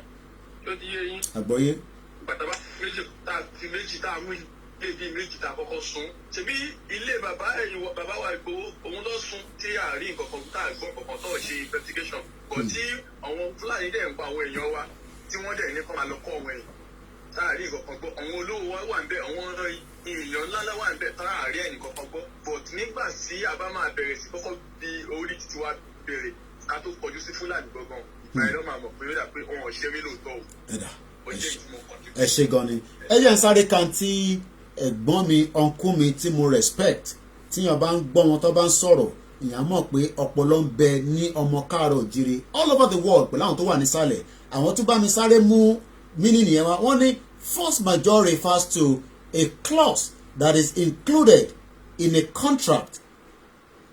contract to remove liability for natural unavoidable catastrophe that interrupt the expected course of event and prevent participants from fulfilling their obligation. Is that not what Nigeria has done to every one of us? Nigeria has literally crippled every single sector that you can think of. But we have a caller from US and I have to go straight to that caller. Egbon's okay. Hello? You're live already. Egbon's okay. We can hear you live. Hello? We can hear you. Go ahead, sir. Ekason. Like Ekale láti bí báyìí. I shake on a quick to yeah, all right. Yeah, but then sọ ni pé kọ́lọ́run wà lọ́wọ́ ṣe rí tẹ́ńgọ̀ ọ̀rọ̀ nípa owó tá à ń sọ yìí kò sí bí wọ́n ṣe fẹ́ ṣe ìjọba àgbàfẹ́ tún ìlú ṣe tí ó ní ìbọ̀bọ̀ owó. So gbogbo àwọn tí wọ́n ń bá àwọn olóyè ṣiṣẹ́ wọ̀nyẹn nípa for some days ní sílò tí wà lọ́kàn pé bàbá yóò lè máa nìkan take care wọn ṣẹmọ kọmẹrẹsì agbọ́dọ̀ fáwọn pípọ̀ yẹn ń lọ wọn bọ̀ wọn máa jẹ wọn máa ṣe everything we have to be nígbà tá a bá gba ọlọ́dẹ sílé wa máa tẹ̀kẹ́ lé wa ni àwọn ìyá wa lé àwọn bàbá wa lé properties wa everything wa lé so kò gbọ́dọ̀ jọ wá tójú ká máa fi àwọn olóṣèlú wọn tójú yẹn lọ káwọn tí wọn àwa ta fẹ́ gbàjọba mi ta fẹ́ gbàgbẹ́ kátólù ṣe so ká gbogbo máa ń ṣe yàtọ̀ pé wọn ra mọ́tò àwọn tí wọ́n kó sínú oko yẹn kó sínú igbó yẹn agbọ́dọ̀ máa tẹ̀kẹ́ wọ́n dà wà tó bá dìbò òṣèlú àwọn politicians wọ́n lẹ́yìn káàsì wọn because owó kò sẹ́ni tó wọ̀ lè rọrùn lójú so tábàtẹ̀ tí fún wọn nìkan ó kò tí ì pọ̀ jù tó help wọn tó lè pa pé family wọn tó tẹ̀kẹ́ àpò ìwọ̀n ìyàwó àwọn ọmọ wọn ó máa ràn wọ́n lọ́wọ́ so ẹ̀tọ́ tó lọ́wọ́ kẹ́kẹ́ wo àwọn ọkọ yà ká wọ ọ̀dọ́ ìbá lè sọ ọmọ ọ̀dọ́. I should then. Yeah. Might not be a popular one. The people let me. No, go ahead. Might not be a popular one. That's fine. Ìjà méjì làwọn olóṣèlú ń bá wa jà. Ìjà kóṣù làwọn ń bá wọn jà. Ṣẹ́gẹ́ mi, ọ̀rọ̀ tí mò ń sọ ní pé ṣẹ́gẹ́ ọ̀rọ̀ odò àndéṣọ́ tá à ń sọ yìí. Bẹ́ẹ̀ni. Especially tó ní ṣe pẹ̀lú safety force ó wà very compulsory. Nítorí mo ṣe ń gbàgbọ́ra kúrò tó bá wọn ṣe sọ́nà ìgbòho lọ́wọ́ àti gbogbo ní àti everybody. Kò ṣe tẹ̀ ń ṣe yẹn kì í ṣe iṣẹ́ kékeré. Ṣé máa ń kú mẹ́sì so iṣẹ́ ńlá ni láti fi ọ̀rọ̀ yín lọ́wọ́. So ìjà àkọ́kọ́ nìyẹn. Now kí ni tá à ń sọ fún ọmọ ìjọ yìí or even this 2023 bí ọdún mọ̀ ní pé ìjọba lè fẹ́ ṣe ni pé wọ́n á ṣe nípa sọ pẹ́dà ṣẹ̀gbọ́n kọ́ bẹ́ẹ̀ sì láti ìdájọ́ kótó ìyáwó ìkọ́ni káwọn yìí pẹ̀lú lókè àwọn comply pẹ̀lú kọ́tà fẹ́ sàn. At the long run wọ́n á tí wọ́n ṣe pòkè ẹ̀lẹ́kìtì 2023 kó tó continue. After 2023 any politician nínú ìjọba wọn ní anything promising láti fún wa. So nǹkan tẹ̀mí ṣe rò pé káàtó ti plan B it may sound ridiculous but we should have a plan B. Ẹ mọ̀ pé gbogbo plan náà kọ́ la fẹ́ gbé wá sórí ìlà àbí bẹ́ẹ̀ kọ́ ẹ̀yin náà lẹ ní tẹ bá sọ méjì ẹ fi mẹ́ta tó kùn sí kùn ó ti yé àmúláìka làgbà tó pè tán yẹn ó ti yé wọn lẹ́sẹ̀kẹsẹ̀ gbogbo ẹ̀kọ́ la máa gbé wá definitely. A lot of people still ask how to support maybe what Chief is doing one way or the other. There is so many ways you can support. People always think it's about the money. Àdúrà tẹ́ ń ṣe yẹn gan ó ṣe kókó fún wa. Ìrìn àjò tí gbogbo àwọn tí wọ́n ń gbé ìgbésẹ̀ tí a ti fẹ̀mí bá lọ nísìn ẹlòmíì ó lè má ti di destination ẹ̀. Àdúrà yẹn la nídìí. So let us always remember that. And we appreciate all your prayers day and night, your fasting, your contribution, your moral support. Ẹlòmíì akọ máa pè pé òun mọ̀ pé busy but òun kàn ní kó òun gbúra àlàáfíà yín. And I've said it, I am not different from those on ground. I know you look at it as ẹni tó ń sọ̀rọ̀ nǹkan kan gbádọ̀ ṣe àdúpẹ́ fọlọ́run but àwọn tí nǹkan ṣe ń kọ́ báwo la ṣe fi gbọ́ ọ̀hún sílẹ̀. Èmi lè gbéra nísìn kí ní ibi tí mo ti ń bọ̀ wọ̀ kúkú lé mi kí n tún padà síbẹ̀ but àwọn tá a fi sílẹ̀ ńkọ́ ẹ̀yin náà mọ̀ pé tẹ́ bá ń lọ padà sí Amẹ́ríkà àbí ìlú òyìnbó àbí Canada àbí Germany àbí France àbí Italy tẹ́ bá dé airport ẹ̀mí àwọn tí ẹ fẹ́ fi sílẹ̀ á máa yun yín pé kódà pé kẹ́sì dúró díẹ̀ àmọ́ ẹ mọ̀ pé iṣẹ́ ń bẹ lọ́hùn tẹ́ fẹ́ lọ ṣe iṣẹ́ náà lè ṣe ní bíbá tá a bá dá dúró but nítorí pé sísítẹ́ẹ̀mù force major ọmọ àlè tó fi kó wa lẹ́rú òun la fi dá dúró níjọ́ Tuesday ẹgbẹ́ òun sókè alàgbà wa tó ń pè ṣèlú location náà ilẹ̀ ti ń pè abẹ́kan lo nọ́mbà yẹn bẹ́ẹ̀. Ṣé ń gbọ́ mi báyẹn? Loud and clear. Okay, because mo ti ń follow program yìí for some time. Kókó ìṣẹ̀lẹ̀ tó ń ṣẹlẹ̀ ńlẹ̀ Yorùbá. Òótọ́ bẹ̀rẹ̀ pẹ̀lú gbogbo research tí mo ti ń ṣe for over 10 years. Ṣẹ̀rí látìgbà tí Awólọ́wọ̀ ti kú, a ní visionaire kankan mọ́. Ṣé get? Àgbọ̀yé sà. Àtìgbà tá. Mama lọ location 9 ẹja fún wọn láyè díẹ̀. Alàgbà yìí ní 10 years làwọn ti fi ń ṣe research. Ẹ má lọ ẹ padà o. Ó ṣì ń reconnect. Lẹ́ẹ̀kan sí adúpẹ́ fún gbogbo àwọn tí wọ́n fún bàbá wa ní owó tìjọ sí ẹni sùúrù alàgbà mi. Ok. Ọjọ́ tí visionaire bá bẹ́ẹ̀ni wàhálà yìí ti solve. ó dà. ṣé wá rí iṣẹ́ tí vision náà máa ṣe ni pé ṣe rí gbogbo phase of life Yorùbá ẹ wo bá a ṣe wà educated tó over 51 million population ká má lè dá dúró látijọ́ yìí ẹ mọ̀ pé à ń ṣe ara gidi gan. àgbọ́yé. now Israel ò tó 10 million population. Israel lè sọ fún Russia pé tó bá yin missile máa dá padà máa blọọkì tiẹ̀ máa dẹ̀ bá tiẹ̀ jẹ́. Israel bẹ́ẹ̀ all over the world àwọn èèyàn wa ló wà nù engineering jet production. à ń gbọ́ yín mo fi dá sí ni nítorí tẹ́ ẹ̀ ń sọ yẹn ó wà important. ṣé ń gbọ́ mi. loud and clear. Cherry, jet production, space production, a lot of engineering works all over the world. Robotics field, ọmọ Yorùbá kan, ó jẹ́ one of the best, rich robot ló ń pè. Cherry gbogbo àwọn stakeholder yẹn, èmi fẹ́ kí ẹ pè wọ́n. Àkókò gbọ́dọ̀ máa sọ pé a fẹ́ Cherry tábà fẹ́ gba òmìnira tá a fẹ́ gbà ẹ má jẹ́ ntàn yìí, a gbọ́dọ̀ jáwọ́. Ṣé pé iná aláì pẹ̀lú kan tí máa ń sọ nìyẹn. Cherry wọ́ọ̀ tó dẹ̀ máa ṣẹlẹ̀ reason rẹ̀ Sultan Sokoto àwọn research tí mo ṣe mo sọ fún yín o Cherry Sultan Sokoto gbogbo àwọn northern elders ẹ agbọ́dọ̀ pa àwọn òótọ́ mo sọ fún yín mi ò ní láti hide anything àwọn major problem tẹ gbọ́dọ̀ kàn ká pé a fẹ́ gba ilẹ̀ Yorùbá rẹ̀ kò jẹ́ ká kọ́ fèsì sójà nìkan because wọ́n ti gba gbogbo sójà wọ́n ti gba ọlọ́pàá wọ́n ti gba gbogbo tí ó lè mú Yorùbá dà ìgbà tí regional government wà mo ti rí everything lọ déédéé SSC oríṣẹ́ ṣùgbọ́n nísìn ẹ wo bó ṣe mọ́dù education náà wọ́n san ransom fún Boko Haram 80 million. tó ń ṣòwò kékeré. ṣé ń gbọ́ mi. demand tó ń gbèrè ó pọ̀ 500 million gan ló ń béèrè 500 gan ló ń béèrè lọ́wọ́ àwọn tó ṣẹ̀ fún máàpù. ransom tó ń sanwó oríṣiríṣi tó ń bá wọn ń play Yorùbá ṣé ẹ rí meeting kan wà tí Sakin ní Lagos tó lọ ṣe pẹ̀lú ṣé ilé kan US ní last week. By now mo expect kí àwọn Yorùbá leaders kọ́kan lẹ́tà sí woman ẹ̀ pé wá America cannot force us to be with cows. nígbà tí àwa kàwé tá a jókòó sínú ibi tá a ti máa kàwé tá a ṣe wàhálà tá a ṣe research tí àwa mọ̀wé náà tí gbogbo àwọn ọmọ akẹ́rẹ́ wọn sá lọ sí abroad tí gbogbo brain wọn dẹ̀ ń show mbẹ́ pé àwọn ló wà behind gbogbo inventions. But àwa ń sọ́fà ń bí.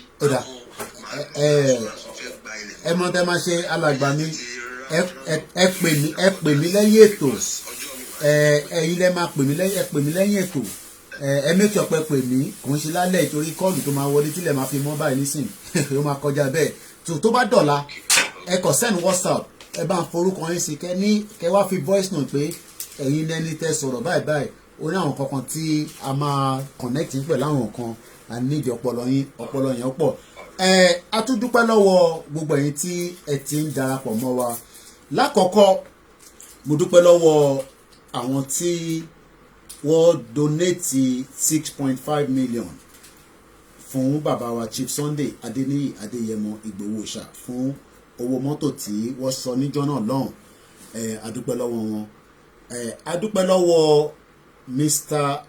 Kamil Lamidi tí wọ́n jẹ́ Yorùbá Security Support àwọn ni wọ́n organize GoFundMe yẹn ẹ ti máa rí GoFundMe yẹn tí wọ́n sọ pé Sunday Igboho support buses and logistics so that GoFundMe I guess is still live as well but they've released the money at the beginning of what they've raised at the first time so ẹ ṣe sùúrù ẹ̀yin tẹ́ ń pẹ́ máa ráyè wọlé lẹ́ẹ̀kan sí adúpẹ́ lọ́wọ́ Yorùbá Security Support ní ẹni tí a sọ pé òun ni ó ṣe agbátẹ̀yìn Yorùbá mi ó lè kàmbìkàmbì ní sẹ́rí pé bí ṣe jù gan wọ́n correct mi àwọn tó wà lẹ́yìn tán ẹ tútù dé lálẹ́ yìí bẹ́ẹ̀ bá ṣe ń ju bọ́ǹbù yẹn a máa dá padà ní o ẹ má bínú sí ni wọ́n tẹ̀ níyàn kan tí adúpẹ́ lọ́wọ́ wọn àwọn tó ṣe in tí wọ́n ń wọ̀ sójú ní kẹ̀mùkẹ̀mù I think I was mixing it up as Canada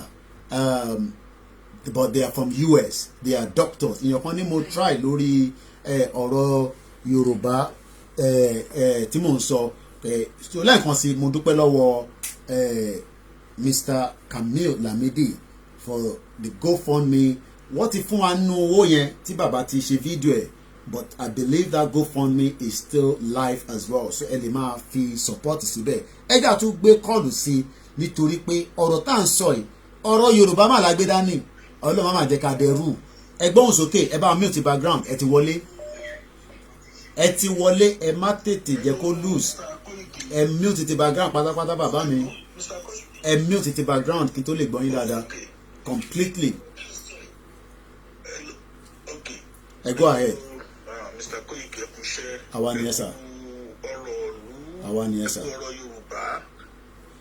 ẹ ní sùúrù bàbá mi ẹ ṣe sùúrù sà ìyàn kan béèrè pé please do we have a place for meeting in US tẹ bá send message sí mi à connect yín mọ́ àwọn ti US tí èmi mọ̀ tó ń jẹ́ under ìlànà Odùduwà ẹgbẹ́ pọ̀ lóríṣiríṣi lóòótọ́ ẹgbẹ́ Yorùbá gan pọ̀ but àwọn yẹn màá connect yín mọ́ wọn ẹ máa sọ̀rọ̀ lọ ẹ̀gbọ́n mi tó wà lórí ìlà ẹ jẹ́ ń gbọ́ nǹkan tẹ́yìn náà fi bá wa sọ. nǹkan tó fẹ́ sọ ṣe rí ẹ̀gbọ́n ẹ̀mẹ́dẹ̀ká tó ń bára jẹ ṣe rí Yorùbá nation nǹkan kékeré ni láti lè achieve Yorùbá ṣùgbọ́n problem wa kàn ní pé èdè wa ò yẹra wa àti wípé aṣenilóde ò tó ti lé àwọn aṣeni pọ̀ nílẹ̀ Yorùbá gan àwọn èèyàn kọ́kọ́ wà láàárín àwa Yorùbá. mo kí gbogbo yín màmá wa ẹ má bínú bàbá mi happy Mother's Day mo kàn rí kọ́mẹ́ǹtì yẹn ni lèmi náà rántí happy Mother's Day fún gbogbo àwọn màmá wa.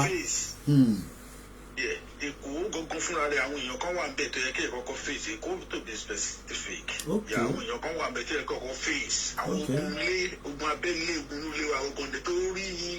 ẹ jẹ́ ń bí ní nǹkan kú mi ẹ jẹ́ ń bí ní nǹkan mo mọ̀ páwọn èèyàn máa ní Koiki jẹ́ kó sọ̀rọ̀ journalist òun àláwọn yẹn lẹ́ǹkan kan kí lẹ fi sọ pé Èkó le kí ni ìdí tẹ ṣe ń sọ pé Èkó yẹn le.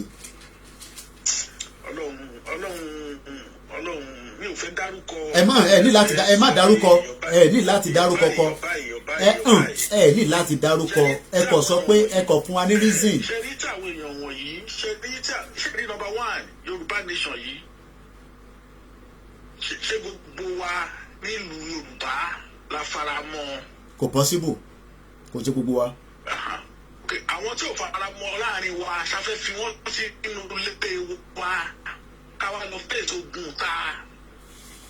torí ibi tí mo ti máa ń wò ó tó máa ń bà mí lẹ́nu tó máa ń fọwọ́ kàn mí lẹ́mìí rèé ìgbà táwa ń ṣe ìmọ̀ yìí táwọn kan nímọ̀ míì mo wo kinní kan lórí Facebook ẹnìkan ló pè mí sí pé kí n tẹ̀ wá wò ó mo ní tẹ́nìkan sọ pé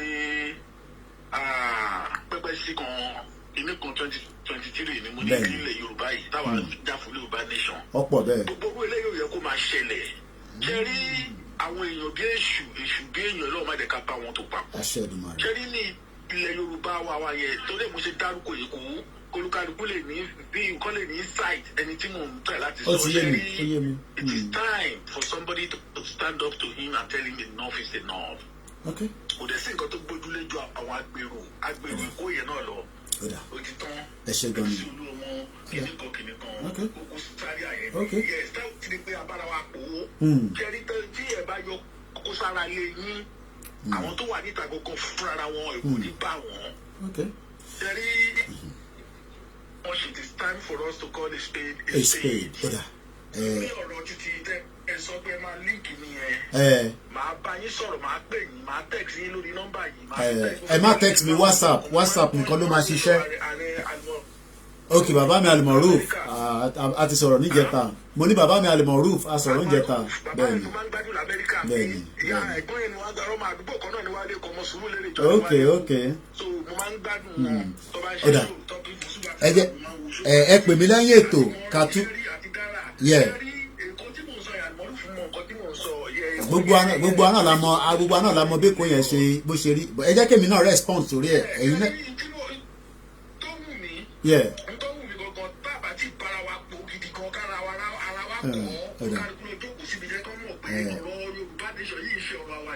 kò ń ṣàwàdà ẹ má bínú bàbá mi àní sọ gbogbo ẹ̀ tán àní sọ̀rọ̀ tán ẹ jẹ́ ń sàn kankan fún gbogbo wa ṣe rí it seems as much as I believe in the Elédùmarè and I believe in the God of the Christianity and the Islam.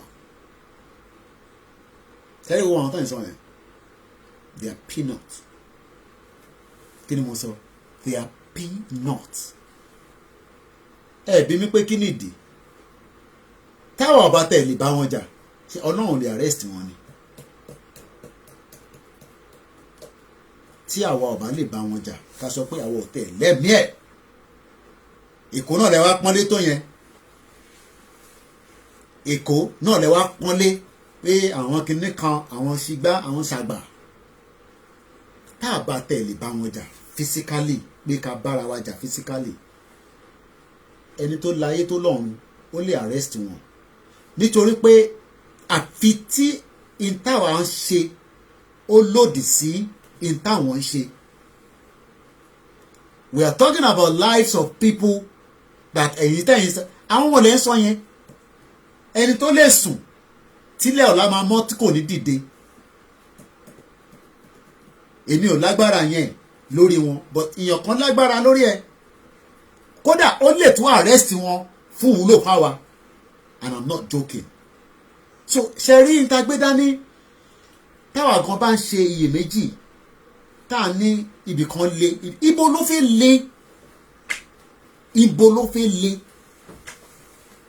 We are talking about the people here now. Wo news ni ìlú kan máa ń gbàgbé láti pronounce ìlú yẹn èyí tẹ́ bá ń follow international news náírà àbí kí lórúkọ ìlú yẹn ẹ jẹ́ lọ Google ẹ̀ jáde so that kó lè bá pronounce ẹ̀ dáadáa. They are fighting the military dictatorship lọ́wọ́lọ́wọ́ báyìí wọ́n ti bọ́ sórí títì yẹ́rì pé international news ń gbé lójoojúmọ́ ẹ bó ṣe fẹ́ẹ̀ tó rí náà nìyẹn lọ́dọ̀ tiwa. So why are we now having this second thought àwọn tó wà níbì kan àwọn kan lágbára àwọn kan ṣe kinní kan àti confam ní ọkàn ara wa fully pé gbogbo àwọn yẹn they are peanuts. ẹ já tún gbé kọ́ọ̀lù sí ẹ má bínú ẹ̀yin tẹ́ ti ń pè èmi mo dá yín dúró ẹ gbóhùn sókè ẹ bá wa mute background ẹ ti wọlé. tẹ́ bá ń gbọ́ra yín á máa delay àdé nílé enjoy ara wa.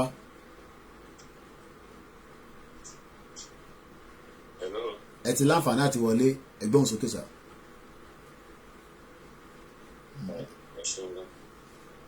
àwa náà àjẹsálẹ̀ gbogbo àyín a máa ń tẹ̀lé yín gan. Thank you very much. mo dẹ̀ try máa pè yín lẹ́yìn. Okay. láti ìgbà ìsàn. ọ̀ṣẹ́rí ní ọgbọ́n ọmọdé tèmi bá ṣe ń wò kíní yìí. èmi rí pé wọ́n ní tàbá bá ara ilé wa jà èrò ta òun sá fún wa. bẹ́ẹ̀ni. mo bẹ̀rẹ̀ pé pẹ̀lú ọ̀rọ̀ kan nǹkan tó ń lọ yìí èmi ìbá ní káàkiri kọ́kọ́ ja ilé wa àwọn tó jẹ́ gọ́fúnà ti wa. mo máa ń wo nǹkan kan pé tó bá jẹ́ pé àwọn pípé yìí wọ́n ní ẹbí ní Nàìjíríà because èmi ò tó bá jẹ́ èmi sọ ti tèmi mo máa pẹ́fà pé ìwé tó bá máa jẹ́ gọ́fúnà ọ̀ tó bá máa darí wa níbi yẹn ọmọ ẹ̀ ìyàwó ẹ̀ gbogbo wọn alájọjọ wà níbi yẹn tí wọn ò bá lè lọ bí kankan tó ní access síta wọn máa mọ bí ìfọ̀ ẹ̀ ṣe rí. ẹ wo ìgbà tó ní àwọn Fúlàní pa àwọn èèyàn kò lè dùn wọn nítorí pé kò kàn Tinubu tó ń sọ yìí sí kò sí tó kàn bó tó bá jẹ́ pé àwa Yorùbá ti try tó jẹ́ pé ìkan ló mú náà ọmọ ẹ̀ tó bá pa wà láìtàlá ẹ̀ máa rí pé gbogbo nǹkan ẹ̀ máa ṣẹ́yìn a ní ìdájí ṣe nǹkan tó máa jẹ́ bẹ́ẹ̀ fún àwọn pípé yìí àwọn tó jẹ́ pé mẹ̀kúnnù ni wọ́n nílò wọ́n struggle ẹ̀ tó ń pa àwọn ọmọ wọn àwọn èèyàn làwọn tó jẹ́ pé ẹ wo bàbá máa tọ́jú lọ sí Amẹ́ríkà tó dákú sílẹ̀ ọgbọ́n ọkọ̀ tí ò ní parẹ́ láíláí ló dá sí bàbá yẹn lọ́jọ́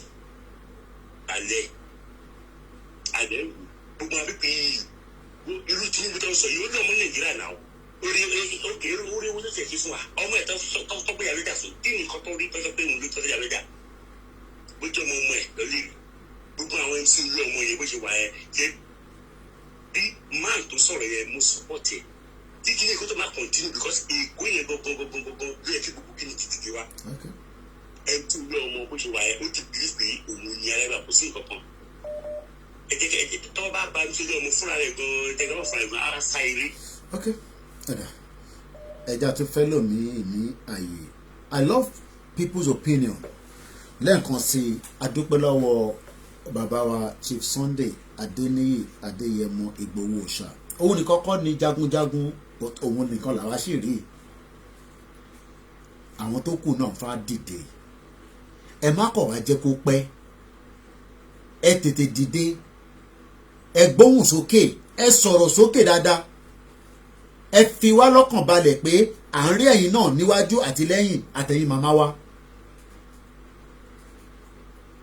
And ẹ̀yin tí ẹ fẹ́ sọ̀pọ́tì bàbá wa Chief Sunday Adéníyì Adéyẹmọ Ìgbòho Òòṣà for whatever ways tẹ fẹ́ fi sọ̀pọ́tì wọn ẹ send the message láwọn tí ẹ láǹfààní àti lè contact wọn àwọn kan lè contact wọn ẹ̀yin tẹ́ lè contact wọn ẹ send the message sí wa à forward ẹ̀ sí wọn oyè yín nísìn ẹ send the message à forward message yẹn láti lè fi support but ìtagbédání kò ń ṣe ẹrù yàn kan o ẹrù gbogbo wa ni bó ṣe jẹ́ ẹrù ti gbogbo àwa sọ̀rọ̀sọ̀rọ̀ tí à ń sọ̀rọ̀ tí mò ń gbádùn bẹ́ẹ̀ ló ṣe jẹ́ gbogbo ẹ̀yin tẹ́ ń gbọ́ wa and we have a lot of people that are just keeping quiet wọ́n fẹ́ ibi tó fẹ́ já sí wọ́n fẹ́ ibi tó fẹ́ já sí lọ ibi tó da náà ló máa já sí ẹ jẹ́ ká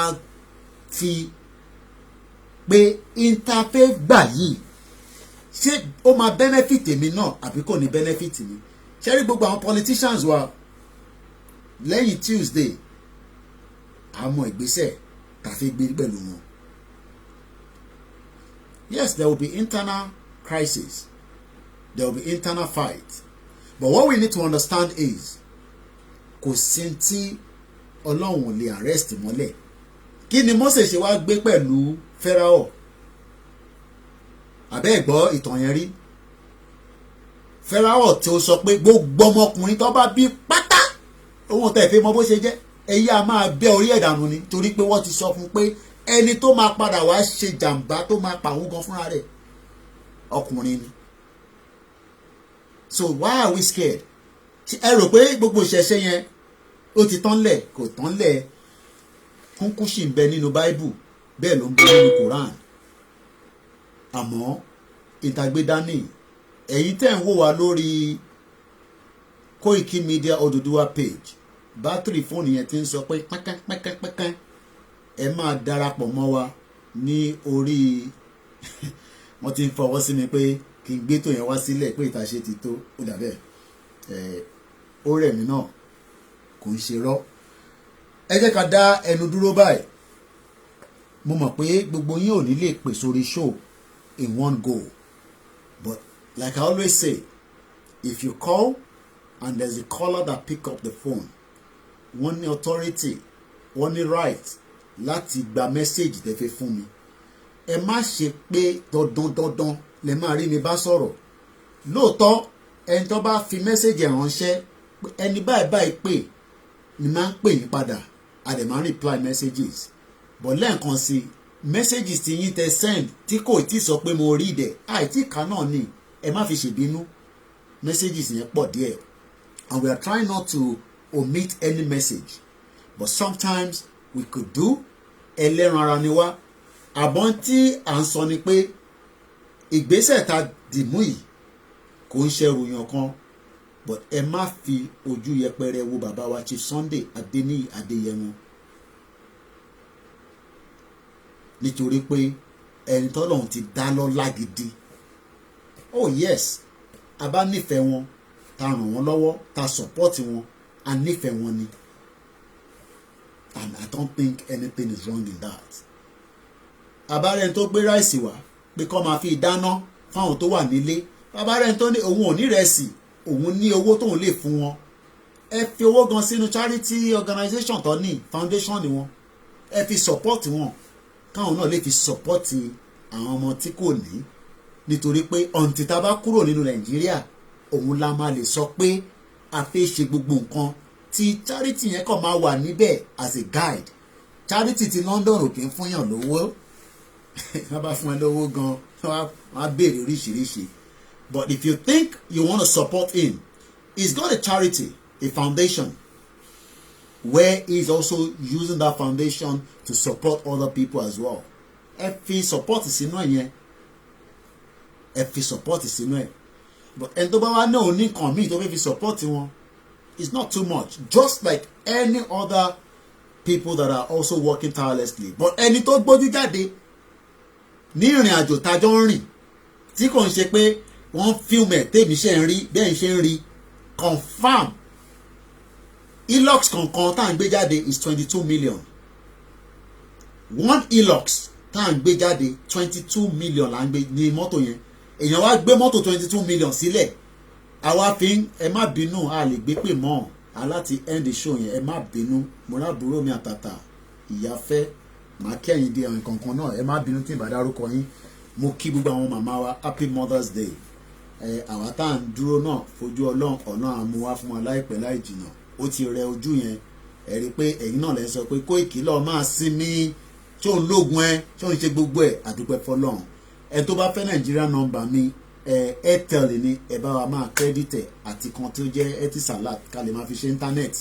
So bọ̀ mo dúpẹ́ lọ́wọ́ bàbá wa lẹ́ẹ̀kan sí bí tí ṣe sọ kò ń ṣolóṣe o kò dẹ̀ ń ṣakúṣẹ̀ ètè mi rí ni confam ẹ̀yin lè máa rí láti ta ẹ mọ̀ pé mi ti rí díẹ̀ ọlọ́run dẹ̀ ní jẹ́ kí wọ́n wálẹ̀ ìfẹ́ Yorùbá tí wọ́n ní lọ́kàn ìfẹ́ yẹn náà ló máa bá wa gbé délẹ̀ ṣe rí ìfẹ́ tí gbogbo wa ní òun ló jẹ́ ká ṣe léyìí ìfẹ́ ni ẹ rò pé mo kàn wá jókòó sí Nàìjíríà kí n bá máa jẹ pepper soup kí n máa jẹ òrùn no ìfẹ́ tí mo ní òun ló gbé mi dúró sí bíbá so tí ìfẹ́ yẹn bá rẹ̀ ti di pé ó ti ń fade for whatever reason pé ó sú mi ni ó rẹ̀ mi ni ọ̀rọ̀ tó ń sọ níbí ni tó ń sọ nítọ̀hún ni kò sí ẹni tó máa mú mi sí but ìfẹ́ yẹn Ọlọ́run ní jẹ́ kí ó kúrò lọ́kàn mi débi pé màmá sọ pé ìtagbé dání yìí ó ti tó mi o wàhálà yẹn ò tí sú èmi o wàhálà yẹn kò sú mi rárá fact dẹ̀ ni mo sọ we need a lot of logistics not for us as Chief Sunday logistics for the whole network of every individual adúpẹ́ lọ́wọ́ àwọn bàbá wa Al-Maruf àti oríṣiríṣi ẹgbẹ́ lóríṣiríṣi tó lókàlùkù ń ṣe tiẹ̀ èmi kọ́ ni mo gbọ́n jù láàrin gbogbo ọmọ Yorùbá o gbogbo alájọ gbọ́n but tẹ́ bá wá fi pé àwọn kan ló ní responsibility tẹ́yìn sá fún responsibility kí ni ká ṣe ìtàbá lè ṣe la máa ṣe o nọ́mbà tẹ́ máa pè mí sí ti WhatsApp I'm not gonna give the Nigerian number on air but the WhatsApp line is +4475 940500979 wọ́n ní Koiki o ti fast jù máa bá wa tẹ̀ díẹ̀díẹ̀ nítorí àwọn ìyá wa àgbàlagbà àwọn bàbá wa àtàwọn ẹ̀gbọ́n wa wọ́n ní wọ́n get number yẹn the number again is +44 bíi tàwọn ti Nàìjíríà +44 75 94 05 0979 orúkọ tèmi ò yípadà o Ọláyọmí Koiki tí gbogbo yín mọ̀ sí Koiki Media ìjà ilẹ̀ káàárọ̀ òjíire a máa délẹ̀ lérí yẹn mo kí gbogbo àwọn warriors wa àti ìtàmọ̀ àtàwọn tá a tún ṣe rí mo kí gbogbo àwọn ìyá lálùbáríkà tó ń ṣe wàhálà ní Nàìjíríà ẹ mọ àwọn màmá kan tẹ̀lé wọn wá lẹ́nìí mo fẹ́ lẹ́nìí ẹ bá jókòó sílé wọn nírọ̀ wọn ní tó bá ti dé bá kinní kan ó dé bá gbogbo wa náà ni and on that note the number is already pinned like I always say Koiki Media is not a blogger. I am a proper registered media. We're gonna play our national anthem to close it. Mo kí gbogbo yín níbikíbi tẹ́ ti ń wò wá. Àníjọ tẹ́ láàrin ara wa. Kò ní sí kankan tó máa pa iná ìfẹ́ tájọ ní. I am not perfect, but I remain absolute focus. And nothing in this world will change that. And I stand loyal to every single one of you. Plus my boss, Chief Sunday Adeniyi Adeyemo Igbowo-Òòṣà tí Ọlọ́run àtúbọ̀ máa bá wa fi àlàáfíà tó á bá wa fi sí lára. Mo kí bàbá wa Ìbà Gani Adams lóògùn ọ̀fẹ́ o mo sọ pé kó sọ̀rọ̀ sókè bàbá náà sì sọ̀rọ̀ sókè báyìí kó túbọ̀ bá wa sọ̀rọ̀ sókè dáadáa ìfẹ́lẹ̀ Yorùbá yẹn náà kọ́ mu dání bẹ́ẹ̀ gbogbo àwọn politician Yorùbá à ń pè yín ẹ má jẹ́ kó sún yín ilẹ̀ Yorùbá tá à ń lọ yìí ó bẹ́tà kẹ́ tètè jáde kẹ́ darapọ̀ mọ́ wa nítorí pé bẹ́ẹ̀ bá darapọ̀ mọ́ wa àwọ̀ ní tẹ̀lé yín lọ 2023 fact ni mo sọ yẹn. Mo kí gbogbo ẹ̀yin bàbá alálùbáríkà, mo kí gbogbo wa ní gbogbo ìlú kíbi tá a bá wà àníjọ tẹ́lẹ̀ àárín ara wa o. Let's play the national anthem of the Yoruba nation. Force majeure will expire in 72 hours. It's now a countdown. Have a very good evening. And after this anthem, I will just end the broadcast. And I say a very good evening. Ẹ jẹ́ kó dọ̀la, ẹ má tún pè mọ́ lálẹ́ nítorí pé àní pa WhatsApp wa torí calls tó ń bọ̀. But whatever call, send a message, we will reply. But let's leave the call till tomorrow. Ó dàárọ̀.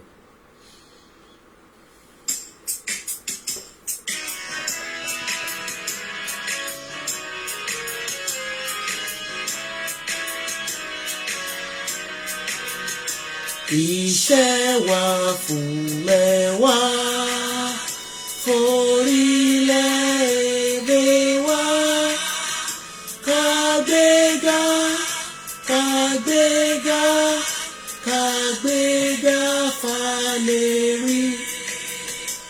Ìgbàgbọ́ wa ni pé bá ti bẹ̀rù làbọ̀ mọ́.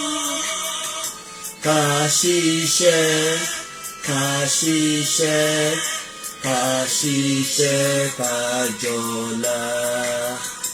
Ìṣọ̀kan àti òmìnira ni ẹ jẹ́ ká máa lépa.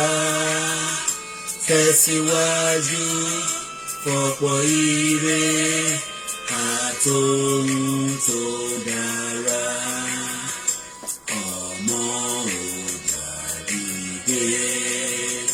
Bọ́ sípò ẹ̀tọ́ rẹ, ìwọ ni ìmọ́lẹ̀ ògo àdúrà.